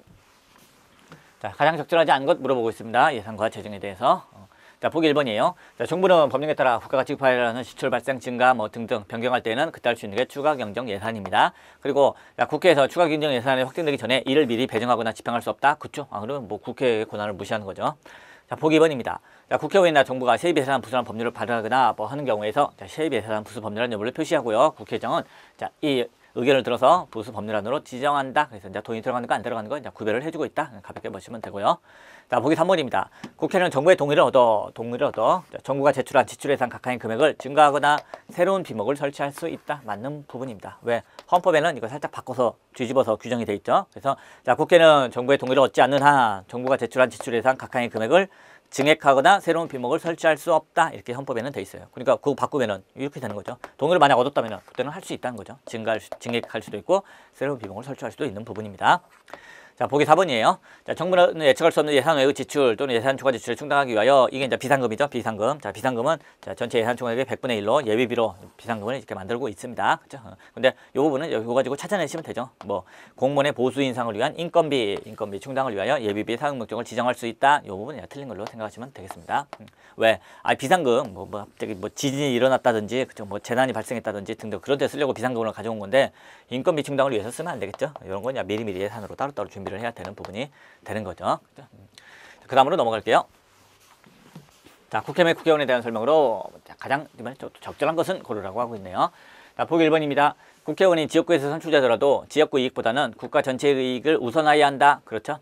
자, 국회의원이 지역구에서 선출되더라도 어디까지나 뭐 법적으로는 그 지역의 대표가 아니에요. 지역의 대표는 뭐 시장, 군수, 구청장 이런 사람이고 국회의원은 국가 전체의 이익을 위해서 일해야 되는 사람이죠. 자, 요거는 양원제든 단원제든 상관없죠. 그래서 양원제, 단원제 세탁하고 있는 현행헌법에서도 동일하게 적용된다. 맞는 부분이 되는 겁니다. 그렇죠? 그렇기 때문에 자, 우리나라 양원제 같은 경우는 아무래도 뭐 각 지역을 대표하는 사람들이 따로 있죠. 미국 같은 경우 각 주마다 2명씩 상원 의원들이 나오고 그리고 그 밖에 하원 의원이 이제 인구 비례에서 움직이고 그러다 보니까 미국처럼 하자 뭐 그런 얘기가 있는 겁니다. 그래서 미국처럼 상원, 알래스카주 인구 진짜 적어. 근데 뭐 그죠? 텍사스주 인구 많고 특히 캘리포니아주 인구 제일 많아요. 근데 똑같이 상원 의원이 2명이더라. 즉 인구 비례는 중요하지 않다. 이렇게 이제 주장을 하는 겁니다. 거기 결국 헌법재판소가 그때 사건이에요. 지금 현재 국회의원 선거구가 엉터리다. 인구 비례 2대1을 넘어선 부분들은 다 위헌. 일부가 위헌이면 전체 선거구 교표가 다 위헌해서 이제 다시 결정해라 했는데 거기에 대해서 이제 반박하는 논리가 이런 겁니다. 자, 미국 같은 경우 양원제 보면은 상원 의원 같은 경우 인구 비례 전혀 안 지켜도 문제없지 않냐? 알래스카도 2명, 캘리포니아도 2명. 인구 비례 안 지켜도 문제없다. 근데 우리 국회는 양원제가 아니고 단원제다 보니까 단원제 안에 어쨌든 뭐 그런 지역 대표성을 가진 상원이라는 것도 집어넣을 수밖에 없는 거 아니냐. 둘로 나누지 않고 하나로 합쳤으니까. 따라서 우리가 단원제를 취하고 있는 이상 우리 단원제 안에는 상원과 하원의 성격이 다 있고 특히 상원의 성격을 강조하다 보면 인구 비례는 무시해도 되는 거 아니냐. 됐다. 2대1을 지켜라. 결론이 난 부분이에요. 그렇죠? 그래서 지역구 이익보다는 국가 전체의 이익을 우선해야 한다. 원칙 당연하다. 거기까지만 끊어도 그냥 맞는 걸로 찾아내시면 되겠습니다. 자, 보기 2번이에요. 자, 국회가 선출하여 임명된 헌법재판관 중 공석이 발생하였다. 이때 뭐 반드시 임명해야죠. 국회가 반드시 선출해야 됩니다. 그래서 국회가 자, 후임자를 선출해야 구체적 자기 의무를 부담하지 않는다. 부담하죠. 다만 이 사건에서는 그럼 뭐 위헌이라고 결정이 났나요? 그렇진 않죠. 시간이 좀 지나고 나니까 결국 후임자를 선출했고 그 사람이 재판 다 끝냈고 따라서 더 이상 권리 보이기 없다. 결론은 그렇게 끝난 사건입니다. 자, 보기 3번이에요. 현행범으로 구분된 국회의원은 제적으면 4분의 1 이상 의결이 있을 때 회의 기준은 석방된다? 아니에요. 자, 석방시킵시다 얘기할 수 있는 게 이제 제적 4분의 1이고 결국 의결로 인해서 석방을 시킬 때는 특별한 규정이 없기 때문에 일반 의결 정족수예요. 그래서 자, 국회 제적 과반수 그리고 과반수가 찬성했을 때 그때 이제 비로소 석방이 됩니다. 특히나 뭐 현행범으로 구분된 국회의원은 현행범이죠. 현행범이니까 무조건 뭐 현행범은 절대로 회기 중 석방될 수가 없습니다. 그쵸? 현행범은 불체포 특권의 전혀 예외죠. 예외입니다. 현행범으로 나왔으니까 바로 틀린 걸로 골라내 주시면 되겠습니다. 자, 그 다음에 볼게요. 자, 소위 법률안 날치기 통과와 관련하여 국회 의안 처리 과정에서 질의권, 토론권, 표결권을 침해당한 국회의원은 헌법소원 심판을 청구할 수 있다? 안 돼요, 안 돼. 자, 날치기 통과로 인해서 분명히 이 국회의원은 자신의 여러 가지 시민 표결권을 침해당한 건 맞습니다. 이런 권한들 침해한 거 맞아요. 근데 이게 뭐 기본권은 아니라는 거죠. 헌법소원 심판을 청구하려면 기본권을 침해돼야 합니다. 그러니까 국회의원이 뭐 자신의 뭐 공무단권이 침해되었다, 뭐 자신의 뭐 정치적 표현 자유가 침해되었다, 신체 자유가 침해되었다 이런 걸 들고 올라오면 헌법소원 심판 청구 가능하죠. 근데 국회의원이 지금 뭘 침해당했다고 주장하고 있나요? 질의권, 토론권, 표결권. 자, 이런 거는 뭐 권리, 기본권이 아니라 권한이에요. 국가기관에게 주어지는 권한입니다. 그죠? 따라서 자, 권한 침해를 당했다라고 주장해서 권한쟁의 심판으로 가야지 기본권이 아니기 때문에 기본권 침해당했다고 주장하면서 헌법소원 심판을 청구하면 안 되는 부분이죠. 자, 다음으로 넘어갈게요. 자, 국가긴급권입니다. 이번에 가장 옳은 걸 고르라고 하고 있네요. 자, 보기 1번 보겠습니다. 자, 대통령은 전제 내후 전자 중대한 긴데 뭐 우리는 함정팔 수 있는 데만 빨리빨리 찾으면 되죠. 자, 중대한 재정 경제 상황 위기. 이건 뭐 재정 경제 명령, 긴급재정 경제 명령이 되겠구나라고 보시면 되겠습니다. 그럼 그 다음 항상 함정을 파는 게 이거죠. 국회의 집회가 불가능한 때에 하나여 바랄 수 있다. 틀리는 부분이죠. 자, 재정 경제 명령은 언제 한다? 국회의 집회를 기다릴 여유가 없을 때죠. 여기는 이제 불가능한 때에 하나여, 즉 긴급 명령에 해당하는 걸로 바꿔놨어요. 보기 1번 틀리고요. 보기 2번 볼게요. 대통령이 긴급명령에 관하여 국회의 승인을 얻지 못한 경우에는 그 명령은 언제부터 효력을 상실한다? 소급해서 아니죠. 승인을 얻지 못한 때, 즉 그때부터 효력을 상실합니다. 자, 그럼 이 명령으로 기존에 있던 법을 없애면 어떻게 되나요? 그 법률은 이제 이 승인을 얻지 못한 때, 그때부터 이제 다시 효력을 회복하는 부분이죠. 헌법조문에 있는 그대로입니다. 맞는 부분이고요. 보기 3번입니다. 자, 경비경비 선포된 때는 법률이 정하는 바에 의하여 영장제도, 언론출판, 집회결사의 자유, 정부나 법원의 권한에 관해 특별한 조치를 할 수 있다. 보통 함정을 정부나 법원 대신에 국회나 헌법재판소 집어넣어서 막 틀리게 하는데 틀린 거 하나도 없어요. 그래서 맞는 걸로 하시면 안 됩니다. 자, 처음 시작할 때부터 조심하셔야 돼요. 무슨 계엄일 때만 가능합니까? 경비계엄일 때만 가능해요. 경비계엄이래. 비상계엄일 때만 가능합니다. 근데 여기는 경비계엄으로 틀리게끔 함정을 판 부분이에요. 그죠? 자, 비상계엄일 때만 이렇게 할 수 있다. 자, 보기 4번입니다. 계엄을 선포한 때는 대통령은 지자체 국회에 통과해야 하고 국회가 제적 과반수 출석과 추석관 과반수 찬성으로 계엄의 해제를 요구하는 때는 해제해야 한다. 정축수가 틀렸죠? 제적 과반수의 출석 과반수가 아니라 그냥 무조건 제적 과반수. 다음으로 넘어갈게요. 자, 작절하지 않은 것 대통령의 법률안 공권에 대해서 물어보고 있습니다. 자, 보기 1번이에요. 자, 대통령은 법률안 일부에 대하여 또는 법률안을 수정하여 제의를 요구할 수 없다. 맞는 부분이고요. 보기 2번입니다. 법률안 거부권 행사에 대해서 국회는 제의에 붙이고 제적 과반수 출석 3분의 2 찬성으로 재의결할 수 있다. 맞죠? 이렇게 하면 이제 확정이 됩니다. 자, 보기 3번이에요. 대통령이 정부로 유성된 법률안을 국회로 환부한 때 국회가 폐의 중인 경우 대통령은 임시국회를 소집해야 한다. 그렇지 않습니다. 임시국회를 소집할 필요 없어요. 그냥 국회가 폐의 중이면은 뭐 어쨌든 이의소를 붙인 다음에 환부만 하면 돼요. 돌려보내주기만 하면 되지 굳이 임시국회를 소집해야 한다. 아닙니다. 보기 3번이죠. 대통령의 법률안 거부권은 뭐 쭉 지금까지 있었다. 네. 다음으로 넘어갈게요. 자, 행정입법에 대한 설명으로 이번에 옳은 걸 골라라 하고 있는 부분입니다.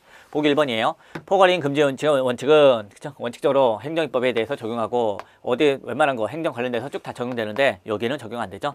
지방자치단체 조례에 대해서는 적용이 안 됩니다. 따라서 뭐 지방자치단체에다가 법률이 유임을 할 때는 포괄적인 것으로 족하다. 공법인의 정관도 마찬가지예요. 공법인의 정관, 즉 뭐 그쵸? 자치단체의 규약에 넘겨줄 때도 마찬가지예요. 포괄적으로 넘겨줘도 상관이 없는 부분이죠. 여기는 여기까지도 다 적용된다 했으니까 틀리는 거고요. 보기 2번입니다. 자, 의료기 판매업자 뭐 위반 행위에 대해서 보건부 각주령이 정하는 기간 이내의 범위 내에서 업무 정지를 명할 수 있다. 이런 건 이제 당연히 헌법에 위반되죠. 포괄적인 금지 원칙에 위배됩니다. 여기는 자, 위배되지 않는다 했으니까 틀리는 부분이죠. 자, 그냥 불령이 무슨 법무불령 또는 뭐 보건복지부 가족 불령이 정하는 기간 이내의 범위에서 뭐 할 수 있다 하면 안 돼요. 항상 상한이나 하한을 정해야 돼요. 따라서 2년 이내의 범위에서 보건복지부령으로 정하는 기간 이내의 범위에서 업무정지를 명할 수 있다. 2년 이내의 범위에서 상한이 있어야죠. 상한 없지 않으면 포괄적인 금지 원칙에 위배됩니다. 보기 3번 볼게요. 불량의 재정 결정자가 대통령에 비하여 보다 용이한 점을 고려할 때, 그쵸? 일단 대통령령은 뭘 반드시 거쳐야 됩니까? 그쵸?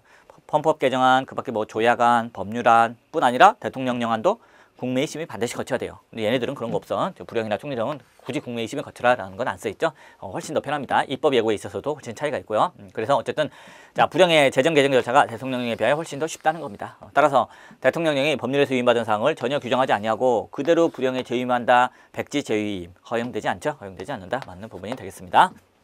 자, 보기 4번 볼게요. 자, 하위법규인 대통령령의 규정 내용이 합헌인 경우 그 수권법률도 합헌이고 대통령령의 규정 내용이 위헌이면 수권법률도 위헌이다. 네, 전혀 상관없죠. 전혀 상관없습니다. 그래서 대통령의 내용이 합헌이라 하더라도 그 위에 수권법률이 포괄적으로 넘겨줬으면 그 자체로 수권법률이 위헌이 되는 거고요. 자, 대통령의 규정 내용이 위헌이라 하더라도 그 수권법률은 구체적으로 명확히 범위를 정해서 헌법에 합치되는 범위 내에서 함치되는 내용으로 넘겨줬으면 법률은 합헌. 엉터리 내용만 정한 대통령령만 위헌이 되는 거죠. 그래서 서로 상관없다. 다음으로 넘어갈게요. 자, 감사원에 대한 설명으로 가장 적절한 것은 물어보고 있습니다. 자, 보기 1번이에요. 자, 감사원은 국회, 법원, 헌법재판소 소속 공무원의 직무에 대해 감찰할 수 없다. 맞는 부분이죠. 자, 감사원이 회계검사도 하지만 직무감찰도 하는데, 자, 회계검사는 모든 국가기관에 대해서 다 하지만 직무감찰만큼은 한정이 되어 있습니다. 누구를 못한다? 행정부 위주로만 하고 나머지 사법부, 입법부는 못한다. 그렇게 기억하시면 되는 거였죠. 입법부, 국회에 대해서 직무감찰 못하고요. 법원, 헌법재판소, 사법부에 대해서 직무감찰을 못합니다. 보통 여기다가 살짝 틀리게 선거관리위원회, 중앙선거관리위원회를 집어넣는데 요거는 법률에서 빼지 않고 있어요. 따라서 선거관리위원회에 대해서는 감사원이 직무감찰을 할 수 있다. 이런 결론이 되는 부분입니다. 어쨌든 여기서는 선거관리위원회 안 넣고 맞는 지문으로 냈어요. 자, 보기 2번입니다. 감사원장 사고로 인하여 직무를 수행할 수 없을 때는 감사위원 중 최고연장자가 직무를 대행한다. 일단 처음에는 무조건 누가 합니까? 최고 선임자가 하는 거죠. 그렇죠? 그래서 최장기간 재직한 감사위원, 즉 그렇죠? 선임 감사위원이 먼저 하는 거죠. 자, 보기 3번입니다. 감사원이 지방자치단체의 사무에 대하여 자치사무의 합법성뿐 아니라 한 목적성까지도 감사한 행위는 법률상 권한 없이 이루어진 것이다? 아니죠. 법률 근거가 있다고 봤습니다. 그죠? 자, 감사원법을 보면은 자치사무에 대해서 합법성, 법령 위반 사항에 대해서 심사할 수 있고 뿐만 아니라 한 목적성, 현저히 공익에 반하는지 여부까지도 다 감사할 수 있다. 이렇게 헌법재판소가 결정을 내렸습니다. 그게 법률에 권한이 있다는 거예요. 감사원법에 그게 나와 있다는 겁니다. 여기는 권한 없이 이루어진 것이다. 그러니까 틀린 거죠. 자, 보기 4번이에요. 감사원장의 임기는 4년, 그리고 1차에 하나에 중임할 수 있고 감사위원회 임기를 4년으로 법률이 정하는 바에 연임할 수 있다? 아니죠. 감사원장과 감사위원장이 다 똑같아요. 다 똑같이 1차에 하나에 중임할 수 있는 부분입니다. 근데 여기는 법률이 정하는 바에 연임할 수 있다 했으니까 틀리는 부분이죠. 다음으로 넘어갈게요. 자, 이번엔 법원입니다. 적절하지 않은 걸 골라라 하고 있네요. 자, 보기 1번입니다. 자, 대법원장이 권리되거나 부득이한 경우 직무를 수행할 수 없을 때는 누가? 선임대법관, 그렇죠? 최장기간 재직한 대법관, 선임대법관이 권한을 대행한다. 보기 2번입니다. 국가의 안전보장상의 사유로 법원은 판결을 공개하지 아니할 수 있다. 아유, 틀리죠. 자, 국가안전보장이나 선량한 풍속 뭐 이런 걸로 인해서 자, 법원의 심리를 비공개할 수는 있습니다. 그죠? 심리를 비공개할 수는 있어요. 하지만 뭘 못한다? 그거죠. 판결만큼은 반드시 공개해야 돼요. 법원은 판결을 공개하지 아니할 수 있다 했으니까 틀리는 부분이죠. 보기 3번입니다. 명령규칙 처분이 헌법이나 법률 위반되는 여부가 재판의 전제가 되는 대법원의 최종적으로 심사할 권한을 가진다. 네, 맞죠? 명령규칙 심사권 헌법점은 그대로입니다. 대법관의 수는 대법원장을 포함한 14명이다. 네, 법원적 규칙에 규정이 되어 있죠. 그 다음으로 넘어갈게요. 자, 사법권 독립에 대한 설명으로 가장 적절한 것은 물어보고 있습니다. 자, 보기 1번이에요. 상고심으로부터 사건을 파기받은 조건은 자, 상고심과는 파기 이유가 된 법률상의 판단이 기속되지만 자, 사실상의 판단이 기속되지 않는다? 아니에요. 자, 원래 상고심이 원칙적으로 법률심이긴 하지만 예외적으로 사실심도 하는 경우가 있어요. 자, 그때는 뭐 법률상 판단, 사실상 판단에 다 무조건 기속이 되어야 됩니다. 사실상 판단이 기속되지 않는다 했으니까 틀리는 부분이에요. 보기 2번입니다. 상급법원 재판에 있어서 판단은 하급심을 기속하는 것이다. 그래서 하급심은 맞아요. 상급법원의 재판에 있어서 판단은 하급심을 기속합니다. 뭐 당해 사건, 해당 사건, 그 사건 안에서는 맞는 말이에요. 근데 동종 사건에는 적용이 안 되죠. 근데 여기는 하급심은 동종 사건에 대해 있어서 상급심은 선례에 구속된다. 틀렸죠. 우리나라는 선례 구속의 원칙 그런 거 없습니다. 그래서 동종 사건에 대해서는 얼마든지 하급심이 다른 판단을 내릴 수 있어요. 보기 3번입니다. 법관에 대한 대법원장의 징계처분 취소 소송을 대법원에 의한 단심 재판에 의하도록 규정하고 있다. 문제 없죠. 문제 없습니다. 자, 보통 뭐 변호사 징계에 대해서 불만이 있다, 뭐 특허, 뭐 불만이 있다, 뭐 불만이 있다. 그때 바로 대법원에 직시항고해라 하면은 유언이 나옵니다. 왜? 1심, 2심을 못 거치게 하니까 사실심을 재판받을 권리를 박탈한다. 이렇게 문제가 되는데, 자, 법관에 대한 징계에 대해서는 다투고자 할 때는 한 번에 대법원으로 가도록 해도 단심 재판을 해도 자, 재판받을 권리 침해가 아니라고 보고 있습니다. 왜? 이 경우는 특이하게 대법원에서 뭣도 해준다? 사실심도 확정해준다는 거예요. 그죠? 그래서 자, 사실 확정도 대법원의 권한에 속하기 때문에 결국 법관에 의한 사실 확정의 기회가 박탈됐다고 볼 수 없다. 따라서 징계에 대해서 불만 있을 때 대법원으로 바로 가라. 요거는 재판 정보권 침해하지 않는 부분이죠. 맞는 부분입니다. 보기 4번입니다. 법관은 탄핵 금고 이상의 형의 선고 또는 징계 처분에 의하지 아니하고는 자, 파면되지 아니한다. 자, 어디까지나 탄핵이나 금고 이상 형의 선고에 의하지 않으면 탄핵 파면되지 않는다는 거지 징계 처분은 아니에요. 징계에는 절대 파면이 안 들어가 있습니다. 그렇죠? 여기는 징계 처분에 의하지 아니하고는 파면되지 아니한다. 즉 뭐 징계 처분으로도 파면할 수 있다. 이렇게 써 있는 부분이니까 틀리는 거죠. 그렇죠? 자, 징계라고 해봐요. 뭐 정직, 감봉, 견책 이 정도밖에 없습니다. 자, 그 다음에 넘어가도록 할게요.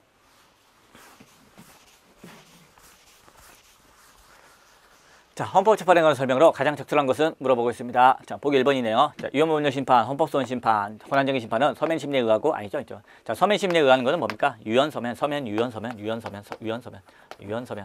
그죠? 유언 서면, 위헌법률 심판, 헌법소원 심판 두 개만. 위헌법률 심판과 헌법소원 심판 여기까지만 서면 심리예요. 자, 나머지 다 구두변론이죠. 여기는 권한쟁의 심판도 구두변론에 의한다 했으니까 틀리고요. 자, 보기 2번입니다. 위헌법률 심판과 헌법소원 심판의 경우 재판관 3인으로 구성된 지정재판부를 두어 사심사를 담당하게 할 수 있다. 틀렸죠? 자, 지정재판부 3인으로 구성된 지정재판부가 담당할 수 있는 건 오로지 뭐 위헌법률 심판 아니고요. 헌법소원 심판뿐입니다. 헌법소원 심판이기만 하면은 68조 1항, 68조 2항 다 지정재판부를 거쳐요. 보기 3번입니다. 헌법소원 심판 청구 후 30일이 지날 때까지 지정재판부에서 각하 결정이 없으면 어떻게 한다? 그냥 전원재판부로 넘기는 걸로 보죠. 그래서 심판에 회부하는 결정이 있는 것으로 본다. 맞는 부분이 되겠습니다. 자, 지정재판부가 할 수 있는 거는 그죠? 딱 하나뿐이에요. 뭡니까? 전원 의견 일치돼서 적법하지 않다, 부적법하다 해서 각하시킬 수 있는 거 말고는 할 수 있는 게 없습니다. 자, 의견이 한 명이라도 다르거나 또는 30일 동안 아무것도 안 하거나 하면은 무조건 그냥 전원재판부로 다 넘겨야 돼요. 자, 전원이 의견이 일치해서 각하시키는 거. 그죠? 안 하고 시간 끌면은 그죠? 바로 그냥 본안 판단으로 넘깁니다. 자, 그냥 본안 판단으로 넘긴다기보다는 그죠? 전원재판부로 넘겨서 거기서 이제 다시 다수가 이제 부적법하다고 얘기할 수도 있는데 어쨌든 전원재판부로 넘긴다는 거예요. 30일 지나면. 자, 보기 4번입니다. 자, 심판의 변론 서면심리 결정의 선고는 공개한다 되는데 아니죠. 자, 심판의 변론 사람들 공개법정에 불러서 하는 거니까 당연히 공개해야겠죠. 그리고 결정의 선고는 당연히 공개해야겠죠. 하지만 서면심리는 비공개입니다. 서면심리는 비공개한다. 자, 그 다음 넘기도록 할게요. 자, 재판의 전제성입니다. 이번에 가장 적절하지 않은 것은 물어보고 있습니다. 자, 보기 1번이에요. 자, 공소장에 적시된 법률조항이라 하더라도 구체적 소송사건에서 법원이 적용하지 아니한 법률조항은 재판의 전제성이 인정되지 않는다. 맞는 부분이죠. 자, 재판의 전제성이 인정되려면 일단 뭐 구체적인 사건이 계속 중이고 그 사건에 적용되는 법률을 들고 와야 돼요. 그리고 법률이 위헌으로 결정되면 그 재판에 다른 내용의 재판을 하게 되는 경우여야 되는데 일단 그 법률에 적용되는 거 아니 공소장에 검사가 적시했으면 뭐해? 법원에서 그 법률 적용 안 했으면 적용되지 않는 법률이죠. 따라서 재판의 전제성이 인정되지 않습니다. 보기 2번이에요. 자, 행정처분에 대한 제소기간이 도과한 후 그 처분의 근거법률이 유언임을 이유로 그 처분에 대한 무효확인 또 후행처분의 취소를 구하는 소를 제기한 때는 자, 해당 처분의 근거가 된 법률조항은 자, 재판의 전제성이 인정되지 않는다는 겁니다. 자, 행정처분에 대한 제소기간이 도과했다. 자, 불가증력이 발생했네요. 자, 불가증력이 발생했으면은 저 행정처분, 과세처분 생각하시면 돼요. 세금 1,000만 원 내라. 자, 과세처분 취소시켜달라. 취소소송 제기해봤자 제소기간이 도과했기 때문에 각하될 게 뻔합니다. 그러니까 취소소송을 제기하지 못하고 무효확인소송, 무효확인소송은 제소기간에 제한이 없으니까 1년이 지났더라도 제기할 수가 있습니다. 그래서 저 과세처분이 무효다. 그렇게. 자, 왜 무효입니까? 저 과세처분의 근거법률이 유언이기 때문입니다. 따라서 이 과세처분은 무효입니다. 무효임을 확인해 주세요. 이렇게 이제 주장하는 경우죠. 그리고 이제 후행처분의 취소, 후행처분. 그 후에 과세처분 세금 안 낸다고 해서 압류, 막 공매에 들어가네요. 그런 것들도 다 취소해 주세요. 뭐 이런 것들 소를 제기했다는 겁니다. 그러면 당행정처분의 근거가 된 법률, 예를 들어 소득세법 12조 3항에 의해서 과세처분이 나왔다. 소득세법 12조 3항이 재판의 전제가 되느냐? 인정되지 않는 부분이죠. 왜? 자, 이게 어떤 법률이 위헌으로 결정됐다. 그러면 그 전에 이 법률을 근거해서 과세처분이 나왔으면은 이 과세처분은 뭡니까? 당해무효가 아니고 취소 사유에 불과합니다. 취소할 수 있는 경우에 불과합니다. 따라서 취소 소송으로는 다툴 수가 있지만, 그죠? 무효 확인 소송으로 다투면은 기각이 나와요. 무효입니다. 무효가 아니고 취소 사유일 뿐이네요. 기각될 수밖에 없습니다. 그죠? 그런데 여기에서 지금 제소기간이 통과했기 때문에 어쩔 수 없이 무효 확인을 구했다. 무효 확인 구하면 대답이 어떻게 나옵니까? 그 처분이 무효입니까? 아니죠. 위헌인 법률에 근거한 과세처분은 취소 사유에 불과하기 때문에 무효 확인 구하면 안 받아줍니다. 기각될 수밖에 없어요. 무효 사유가 없습니다. 기각될 수밖에 없습니다. 자, 결국 뭐 재판의 내용이 이제 달라지지 않는 부분이에요. 그죠? 그래서 결국 재판의 전제성이 인정되지 않는다. 마지막 세 번째 거죠. 구체적인 사건이 계속 중이고, 그리고 그 사건에 적용되는 법률이고, 마지막으로 그 법률이 위헌으로 결정됐을 때 이제 다른 내용의 재판을 받게 되어야 되는 부분인데, 그죠? 자, 요게 비록 근거 법률이 위헌입니다라고 우리가 판단을 해줘봤자, 그죠? 우리가 근거 법률이 위헌이다. 소득세법 12조 3항이 위헌이다라고 얘기해봤자 당신이 받은 처분은 뭡니까? 취소 사유가 될 뿐입니다. 무효가 아니고 취소 사유가 될 뿐이라는 겁니다. 그죠? 그러다 보니까 결국 뭐 굳이 안 되는 거 재판의 전제성 인정될 수가 없는 겁니다. 다른 내용의 재판이 나오지 않는다. 봐주시면 되는 부분이죠. 자, 그래서 아예 뭐 행정처분에 대한 제소기한이 도과했다, 불가증력이 발생했다 하면은 그러한 그 후에 위헌 결정 나고 그 다음에 취소소송이나 무효확인소송 제기되면은 아예 그냥 그쵸? 우리 대법원에서는 유형결정에 소급표가 미치지 않는다. 그냥 아예 그렇게 봐주고 있습니다. 불가증력이 발생한 처분에 대해서는 유형결정에 소급표가 미치지 않는다. 아예 그렇게 얘기해주고 있어요. 유형결정에 소급표를 미친다고 해봤자 뭐 취소 사유에 불과한 걸로 보는 한 구제가 안 돼요. 불가증력이 지난 상황에서는 취소소송 제기하면 각하, 무효확인소송 제기하면 기각, 구제가 절대 안 됩니다. 아예 그냥 유형결정에 소급표가 미치지 않는다. 얘기하는 부분이죠. 자, 보기서 한번 볼게요. 자, 형사사건에서 무죄 확정 판결을 받은 때에는 처벌정의 유연하기를 구하는 헌법소원이 인용되더라도 재심을 청구할 수 없고, 이게 원칙이죠. 원칙입니다. 그냥 특별한 얘기 없으면 그냥 원칙적으로 썼다라고 보시면 돼요. 그죠? 다만 극히 예외적인 건 뭐 긴급조치죠. 긴급조치 사건은 무죄 확정 판결을 받은 때에도 불구하고 헌법재판소가 그죠? 거기에 대해서는 우리가 뭔가 다른 내용의 재판을 해주겠다. 그래서 재판의 전제성이 인정했던 사건이 있죠. 매우 예외적인 겁니다. 왜? 그 몇 년 전에 대법원에서 이미 긴급조치는 우리 대법원이 위헌 여부를 판단할 수 있다. 위헌 결정을 내렸기 때문에 헌법재판소가 그게 기분이 나빴어요. 긴급조치는 우리만이 판단해야 하는데 왜 니들이 판단해? 결국 뭐 긴급조치는 명령 그런 게 아니다.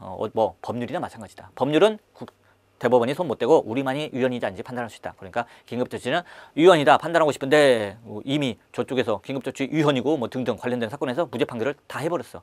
무죄 재판이 확정됐네. 그래도 뭐 무죄 확정 받아도 재판의 전제성 인정해서 우리가 꼭 위헌이라고 얘기하고 싶다. 그래서 예외적으로 긴급조치에 대해서만 인정하고, 자, 원칙적으로는 이렇게 되는 거죠. 원칙적으로 형사사건에서 무죄 확정 판결을 받으면은 거기에 대해서 뭐 재판의 전제성을 인정 안 해줍니다. 그래서 처벌정의 유연하기를 구하는 헌법소원이 인정되더라도 재심을 청구할 수 없죠. 자, 재심은 어디까지나 뭐 피고인의 이익을 위해서만 재심을 해주는 건데 피고인이 무죄 확정 받았으면 더 이상 유리한 게 나올 수가 없어요. 그렇기 때문에 이제 재심을 청구할 수 없고요. 청구인에 대한 무죄 확정 판결은 전국적으로 다툴 수 없기 때문에 결국 재판의 전제성이 인정되지 않는다. 원칙적으로 맞는 내용으로 보시면 되겠습니다. 자, 보기 4번입니다. 자, 아직 법원에 의하여 그 해석이 확립된 바 없어 제청 대상 법률 조항이 당해사건 재판에 적용 여부가 불확실하다. 그런데 법원이 적용된다는 걸 가정해서 자, 유언법률 신박 제청을 하였더라면 이때는 재판의 전제성을 인정되지 않는다. 틀렸죠? 인정해주고 있습니다. 그래서 자, 법원이 이게 유언 재판의 전제성이 있는지 없는지 이 부분에 대해서 어느 정도 있다 없다 하면은 헌법재판소는 웬만하면 그걸 존중해 줍니다. 그죠? 언제만 존중 안 해줍니까? 그 견해가 명백히 유지될 수 없을 경우, 정말 말도 안 되게 재판의 전제성이 없는데도 불구하고 없는 게 명백한데도 재판의 전제성이 있다고 해서 제청했다든지, 또는 반대로 재판의 전제성이 있는 게 분명한데도 그죠? 재판의 전제성이 없다고 해서 각하시켜가지고 68조 2항으로 올라온 경우라든지, 이런 경우에 한해서만 법원과 견해를 달리하고 싶은 웬만하면 법원의 재판의 전제성에 관한 견해를 존중해 줍니다. 그죠? 그래서 이 경우에도 마찬가지예요. 아직 뭐 법원에 의하여 그 해석이 확립된 바 없기 때문에 아무도 몰라. 그러니까 뭐 법원이 이건 적용된다 생각하고 제청하면은 그랬군요. 받아줍니다. 그래서 재판의 전제성이 인정된다 해요. 다음으로 넘어갈게요. 자, 헌법재판에 관한 설명으로 가장 적절하지 않은 것은 물어보고 있습니다. 자, 보기 1번이에요. 자, 헌법재판소법 68조 2항에 의한 헌법소원은 어떠한 사항에 대하여 규율하는 법률이 부존재하는 것을 다툴 수 있음은 물론 틀렸어요. 벌써 틀렸죠? 자, 68조 2항에 의한 헌법소원 심판은 뭐랑 똑같습니까? 헌법재판소법 41조 위헌법률 심판하고 똑같아요. 따라서 법률을 들고 와서 그게 위헌인지 아닌지만 따지는 겁니다. 그런데 자, 법률이 부존재하는 것을 다툰다. 진정입법 부작위 이런 거 따지는 거 아니에요. 왜 법을 안 만들었습니까? 부존재합니다. 이렇게 주장하면은 바로 그냥 대상을 가져오지 않았네요. 각하가 되는 거죠. 자, 그 다음 어떠한 사항에 대하여 법률이 존재하긴 하나 불안전 불충분하게 규율되고 있음을 이유로 해당 법률 조항 자체를 대상으로 하여 다툴 수 있다. 이것만 가능해요. 부진정입법 부작위에 대해서는 그 법률 조항을 들고 와서 다툴 때 그때 받아줍니다. 근데 진정입법 부작위죠. 앞에는 어떠한 법률이 부존재한다. 이거는 68조 양으로 다툴 수 없다.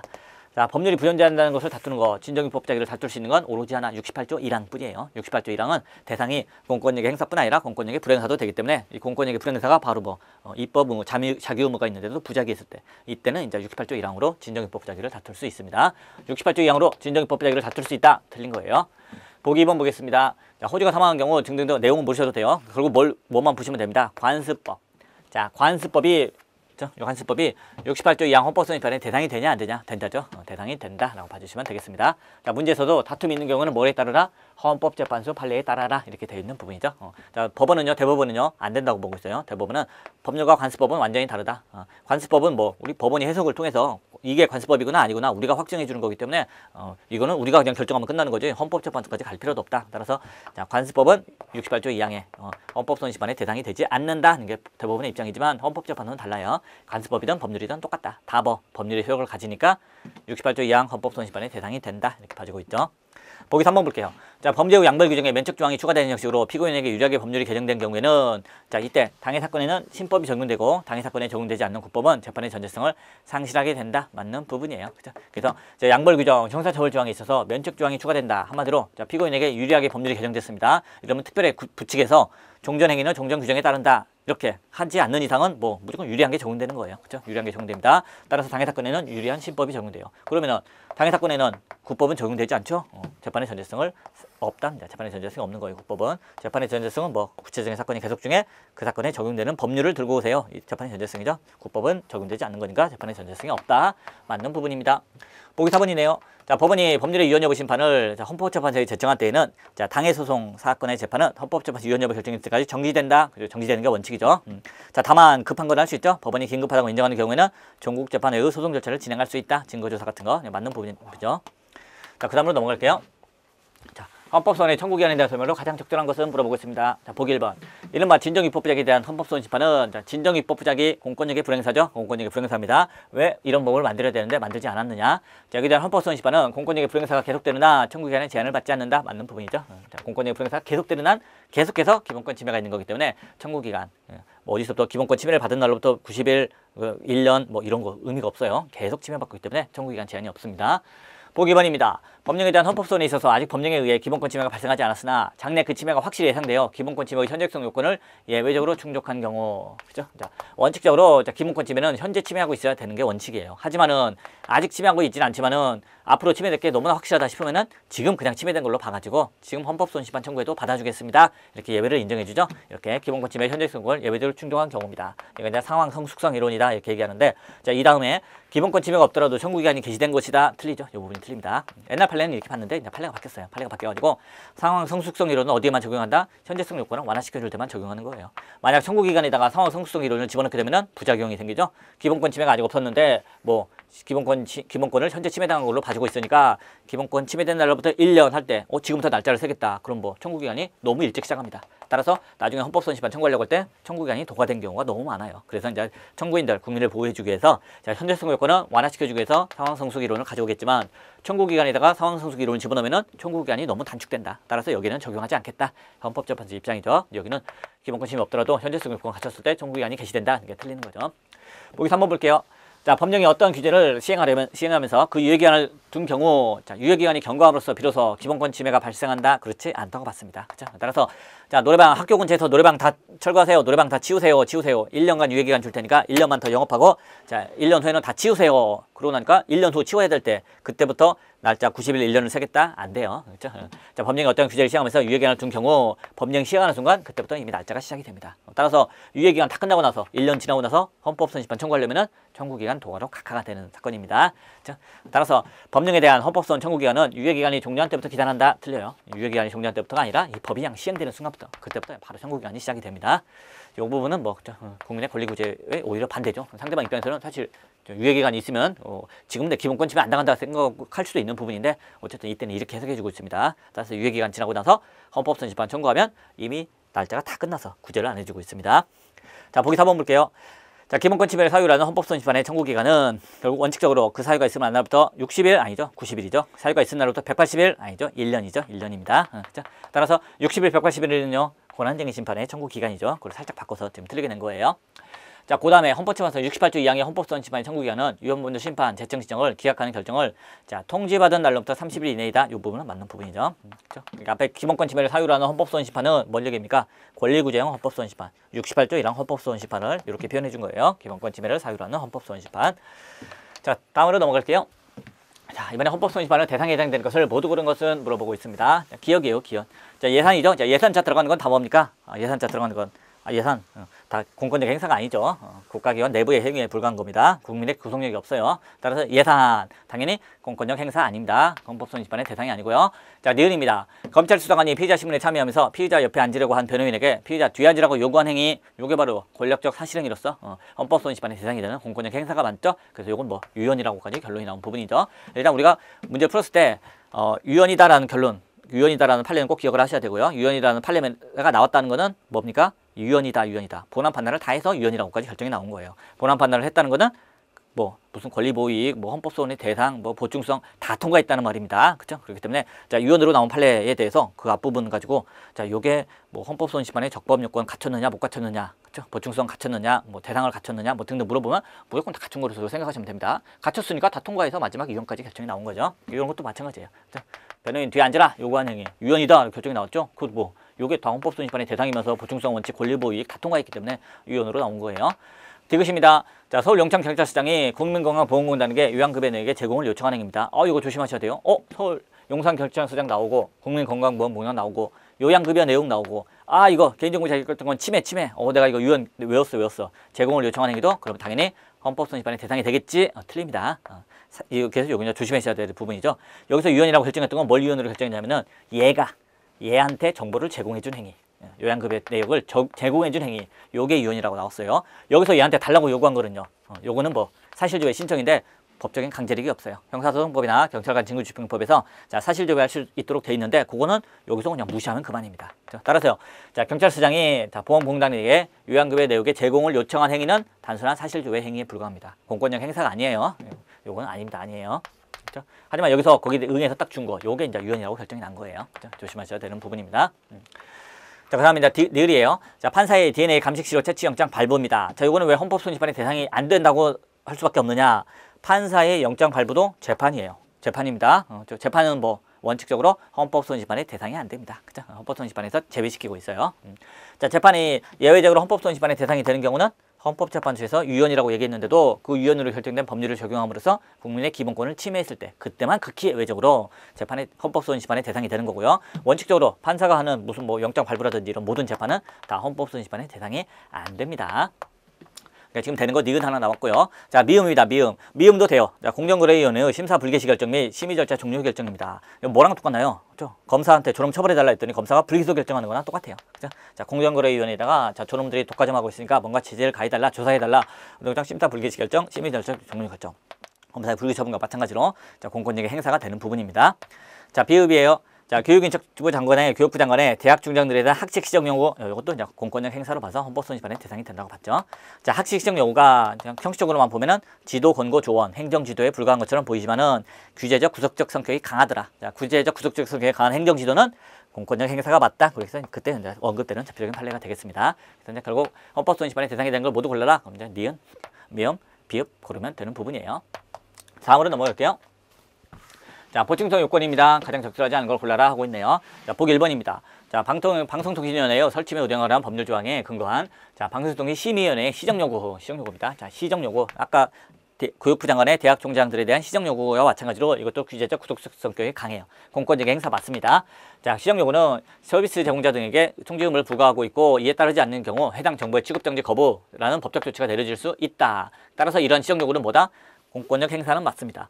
그럼 여기 대해서 본안 판단이 들어가나요? 보충성 요건에는 흠결된다고 봤습니다. 자, 이러한 시정 요구는 바로 보다 자, 공권력 행사다. 근데 공권력 행사 중에서도 행정청에 관한 구체적 사실에 관한 법 집행에 이르서의 공권력 행사는 행정처분으로서 법원이 행정소송으로 구제를 해줍니다. 다른 구제 절차가 있다는 거예요. 행정소송이라는. 다른 구제 절차가 있으면 그거 거치고 와라. 그렇다고 바로 오면은 보충성 원칙 위반이죠. 근데 이 시정요구가 바로 그러한 행정처분에 해당하는 거였습니다. 따라서 공권력 행사에는 맞지만은 일단 그 공권력 행사 다른 구제 절차가 있네요. 그죠? 그래서 시정요구에 대해는 동법상 별도의 불복 절차가 마련되어 있다. 그럼 뭐 바로 우리한테 오면 안 되죠. 근데 여기는 청구인에게 그에 대한 권리구제 절차를 밟고서 기대하기 곤란하기 때문에 보충성 원칙의 예외로서 적부받아 했는데 보충성 원칙의 예외가 아니라고 봤어요. 그래서 원칙대로 보충성 원칙을 어겼으니까 각하를 시켰던 사안이 되겠습니다. 자, 보기 2번 볼게요. 자, 수용자 후 출정을 제한하는 행위는 그렇죠? 권력적 사실행위로서 행정소송의 대상이 된다고 단정하기 어렵고 설사 행정소송의 대상이 된다 하더라도 어쩌고저쩌고 할 것이므로 자, 보충성 원칙의 예외에 해당된다. 자, 수용자 후 출정을 제한하는 행위는 무슨 사건인가요? 수용자의 출정을 제한하는 행위는 자, 수용자가 나 행정법원에 가서 서울 행정법원에 가서 행정재판 받아야겠다. 그랬더니 뭐 거기 가는 교통비, 숙박비 내놔. 나 내기 싫다. 그죠? 그거 뭐 네가 가지고 있는 그죠? 네가 가지고 그동안 일하면서 쌓아놓은 돈 거기서 까겠다. 나 상계 동의 안 하겠다. 뭐 등등 버티니까 안 보내줬죠. 그 사건입니다. 그래서 자, 수용자의 법정 출정을 제한한 행위가 결국 재판청구권을 침해한다라고 결론이 나왔던 부분이죠. 자, 침해한다라고 위원님 결정이 나왔으니까 당연히 뭐 보충성 원칙에 예외에 해당한다 해서 적법 요건을 다 통과시켜준 경우입니다. 자, 그다음 보기 3번 볼게요. 자, 보도자료 배포 행위가 그쵸? 형법 피의사실 공표죄에 해당하는 범죄 행위라면 청구인을 일 수사기관에 고도하고 그에 따라 자, 항고 재정 신청할 수 있죠. 이런 다른 권리구제 절차가 다 있다는 겁니다. 이런데도 바로 여기 대해서 헌법소원심판 청구를 하면은 보충성 원칙에 반한다, 부적법하다 맞는 부분이죠. 그래서 이제 똑같은 사건인데 이제 구별을 하셔야 되는 거죠. 그래서 사기꾼을 잡았다. 그래서 그 사기꾼에 대해서 자, 경찰에서 보도자료를 배포 행위했다. 그 또 하나는 뭐 촬영 기자들을 데려와서 수사실에 조사실에서 수갑차고 조사받는 것까지 촬영을 허용하는 행위 두 가지인데 둘 다 문제를 삼았는데 이렇게 수갑차고 조사받는 행위에 대해서는 그쵸? 인격권을 침해했다라고 본안 판단해서 유형 결정이 나왔지만은 보도자료 배포 행위에 대해서는 아예 그냥 각하를 시켜버렸죠. 이건 다른 구제 수단이 쭉 다 있다는 겁니다. 고소하고 뭐 검찰 항고 재정 시정 다 할 수 있다는 거예요. 그렇기 때문에 바로 오면 요거는 부적법하다. 보기 4번이에요. 자, 피해자가 고소가 아닌 수사기관에 인지 등에 의하여 수사가 개시된 사건입니다. 자, 고소 없었죠? 하지만 분명히 피해자는 존재해요. 자, 고소하지 않은 피해자가 지금 문제되는 부분입니다. 자, 이 사람은 다툴 방법이 없습니다. 따라서 뭘 할 수밖에 없다? 곧바로 제기된 피해자의 헌법소원 말고는 방법이 없습니다. 따라서 보충성 예외에서 적법하다 맞는 부분이죠. 일단 뭐 피해자가 고소를 했어야 뭐 항고를 하고 재기시정을 하고 이런 게 있는 거지. 고소하지 아니한 피해자는 그런 절차가 없어요. 따라서 바로 우리한테 와도 된다. 맞는 부분이죠. 결국 보기 1번 이거 확실히 잘 모르겠다. 시험대가 그냥 그래서 까다로운 부분인데 그래도 나머지 보기 2번, 3번, 4번을 차근차근 골라내지만 보기 1번을 답으로 골라낼 수 있는 문제였습니다. 자, 다음으로 넘어갈게요. 자, 권한쟁의 심판에 대한 설명으로 가장 적절하지 않은 것은 물어보고 있습니다. 자, 보기 1번이에요. 자, 국회의장이 적법한 반대 토론 신청이 있었음에도 허가하지 않고 바로 그냥 표결 절차를 진행했다. 당연히 뭐 법률안 침해표결을 침해한 것이 맞습니다. 보기 2번 볼게요. 국회의원들이 국민안전처 등을 이전 대상 제외기관으로 명시할 것인지에 관한 법률안에 대하여 심의를 하고 있었는데 행정자치부 장관이 먼저 선수를 쳐가지고 국회의원들이 만지작거리고 있던 법률안 니들이 시간 좀 끄네. 내가 먼저 연기하겠다. 고시로 뭐 바로 그냥 국민안전처를 세종시로 이전하는 내용의 처분을 해버렸습니다. 자, 이때 국회의원이 장관 네가 지금 우리가 법안 만들고 있는데 우리 거 새치기했어? 우리의 권한 침해했다 이렇게 주장하는 부분이죠. 자, 국회의원의 청구인들의 법률안에 대한 침해표권이 침해된다, 침해되지 않습니다. 논리가 그거죠. 자, 국회의원이 법률안에 대한 심의표결권을 가지는 건 맞습니다. 헌법상 명문의 규정은 없지만 당연히 이거 가지는 게 맞아요. 가지는데 자, 요거는 어디에서만 행사되고 어디에서만 침해된다? 심의표결권은 국회 내에서만 행사될 수 있고 국회 내에서만 침해될 수 있습니다. 장관은 어디 있나요? 국회 밖에 있어요. 대통령도 똑같죠. 대통령이 조약에 대해서 국회 동의 없이 맺었다. 뭐 국회의원들이 나서서 나의 조약안에 대한 심의표결권을 침해하겠다 주장하면은 당신의 조약안에 대한 심의표결권은 국회 내에서만 행사되고 국회 내에서만 침해될 수 있습니다. 대통령은 밖에 있으니까 침해될 가능성이 없습니다. 똑같아요. 대통령이나 장관이나 똑같습니다. 장관으로부터도 침해될 가능성이 없어서 각하입니다. 각하. 여기는 침해된다 했으니까 틀리는 부분이죠. 보기 3번이에요. 국회의원은 국회의원의 권한이 아닌 국회의원 권한 침해를 주장하며 권한쟁의 심판을 청구할 수 없다. 그렇죠? 자, 국회의원은 자기 거 국회의원의 권한을 주장해야지 그게 아닌 국회의 권한 침해를 주장하면 안 돼요. 제3자 소송 담당 인정 안 되고 있죠. 자, 그래서 국회의 조약체결 비준에 대한 동의권의 침해를 주장하면서 국회의 조약체결 비준에 대한 동의권, 이 동의권은 국회 거예요. 자, 국회 거의 동의권을 주장하면서 권한쟁의 심판을 청구할 수는 없다. 맞죠? 제3자 소송 담당이 인정 안 되니까요. 보기 4번 볼게요. 자, 국회의원의 심의표결권은 성질상 일신전수적인 것으로 당사자가 사망한 경우 승계 상속 안 되죠. 따라서 권한쟁의 심판 절차 또한 바로 청구인의 사망과 동시에 종료된다. 맞는 부분입니다. 그래서 10명의 국회의원이 내 권한을 침해당했다 이렇게 권한쟁의 심판 청구했다가 그 중에 한 명이 죽었다 또는 당선 무효가 확정되었다 등등이면은 그 사람이 제기한 부분에 한해서는 그냥 심판 절차 종료로 끝나게 되는 부분입니다. 자, 그러니까 이제 40번 문제 다 풀어봤습니다. 자, 문제가 보면은 그죠?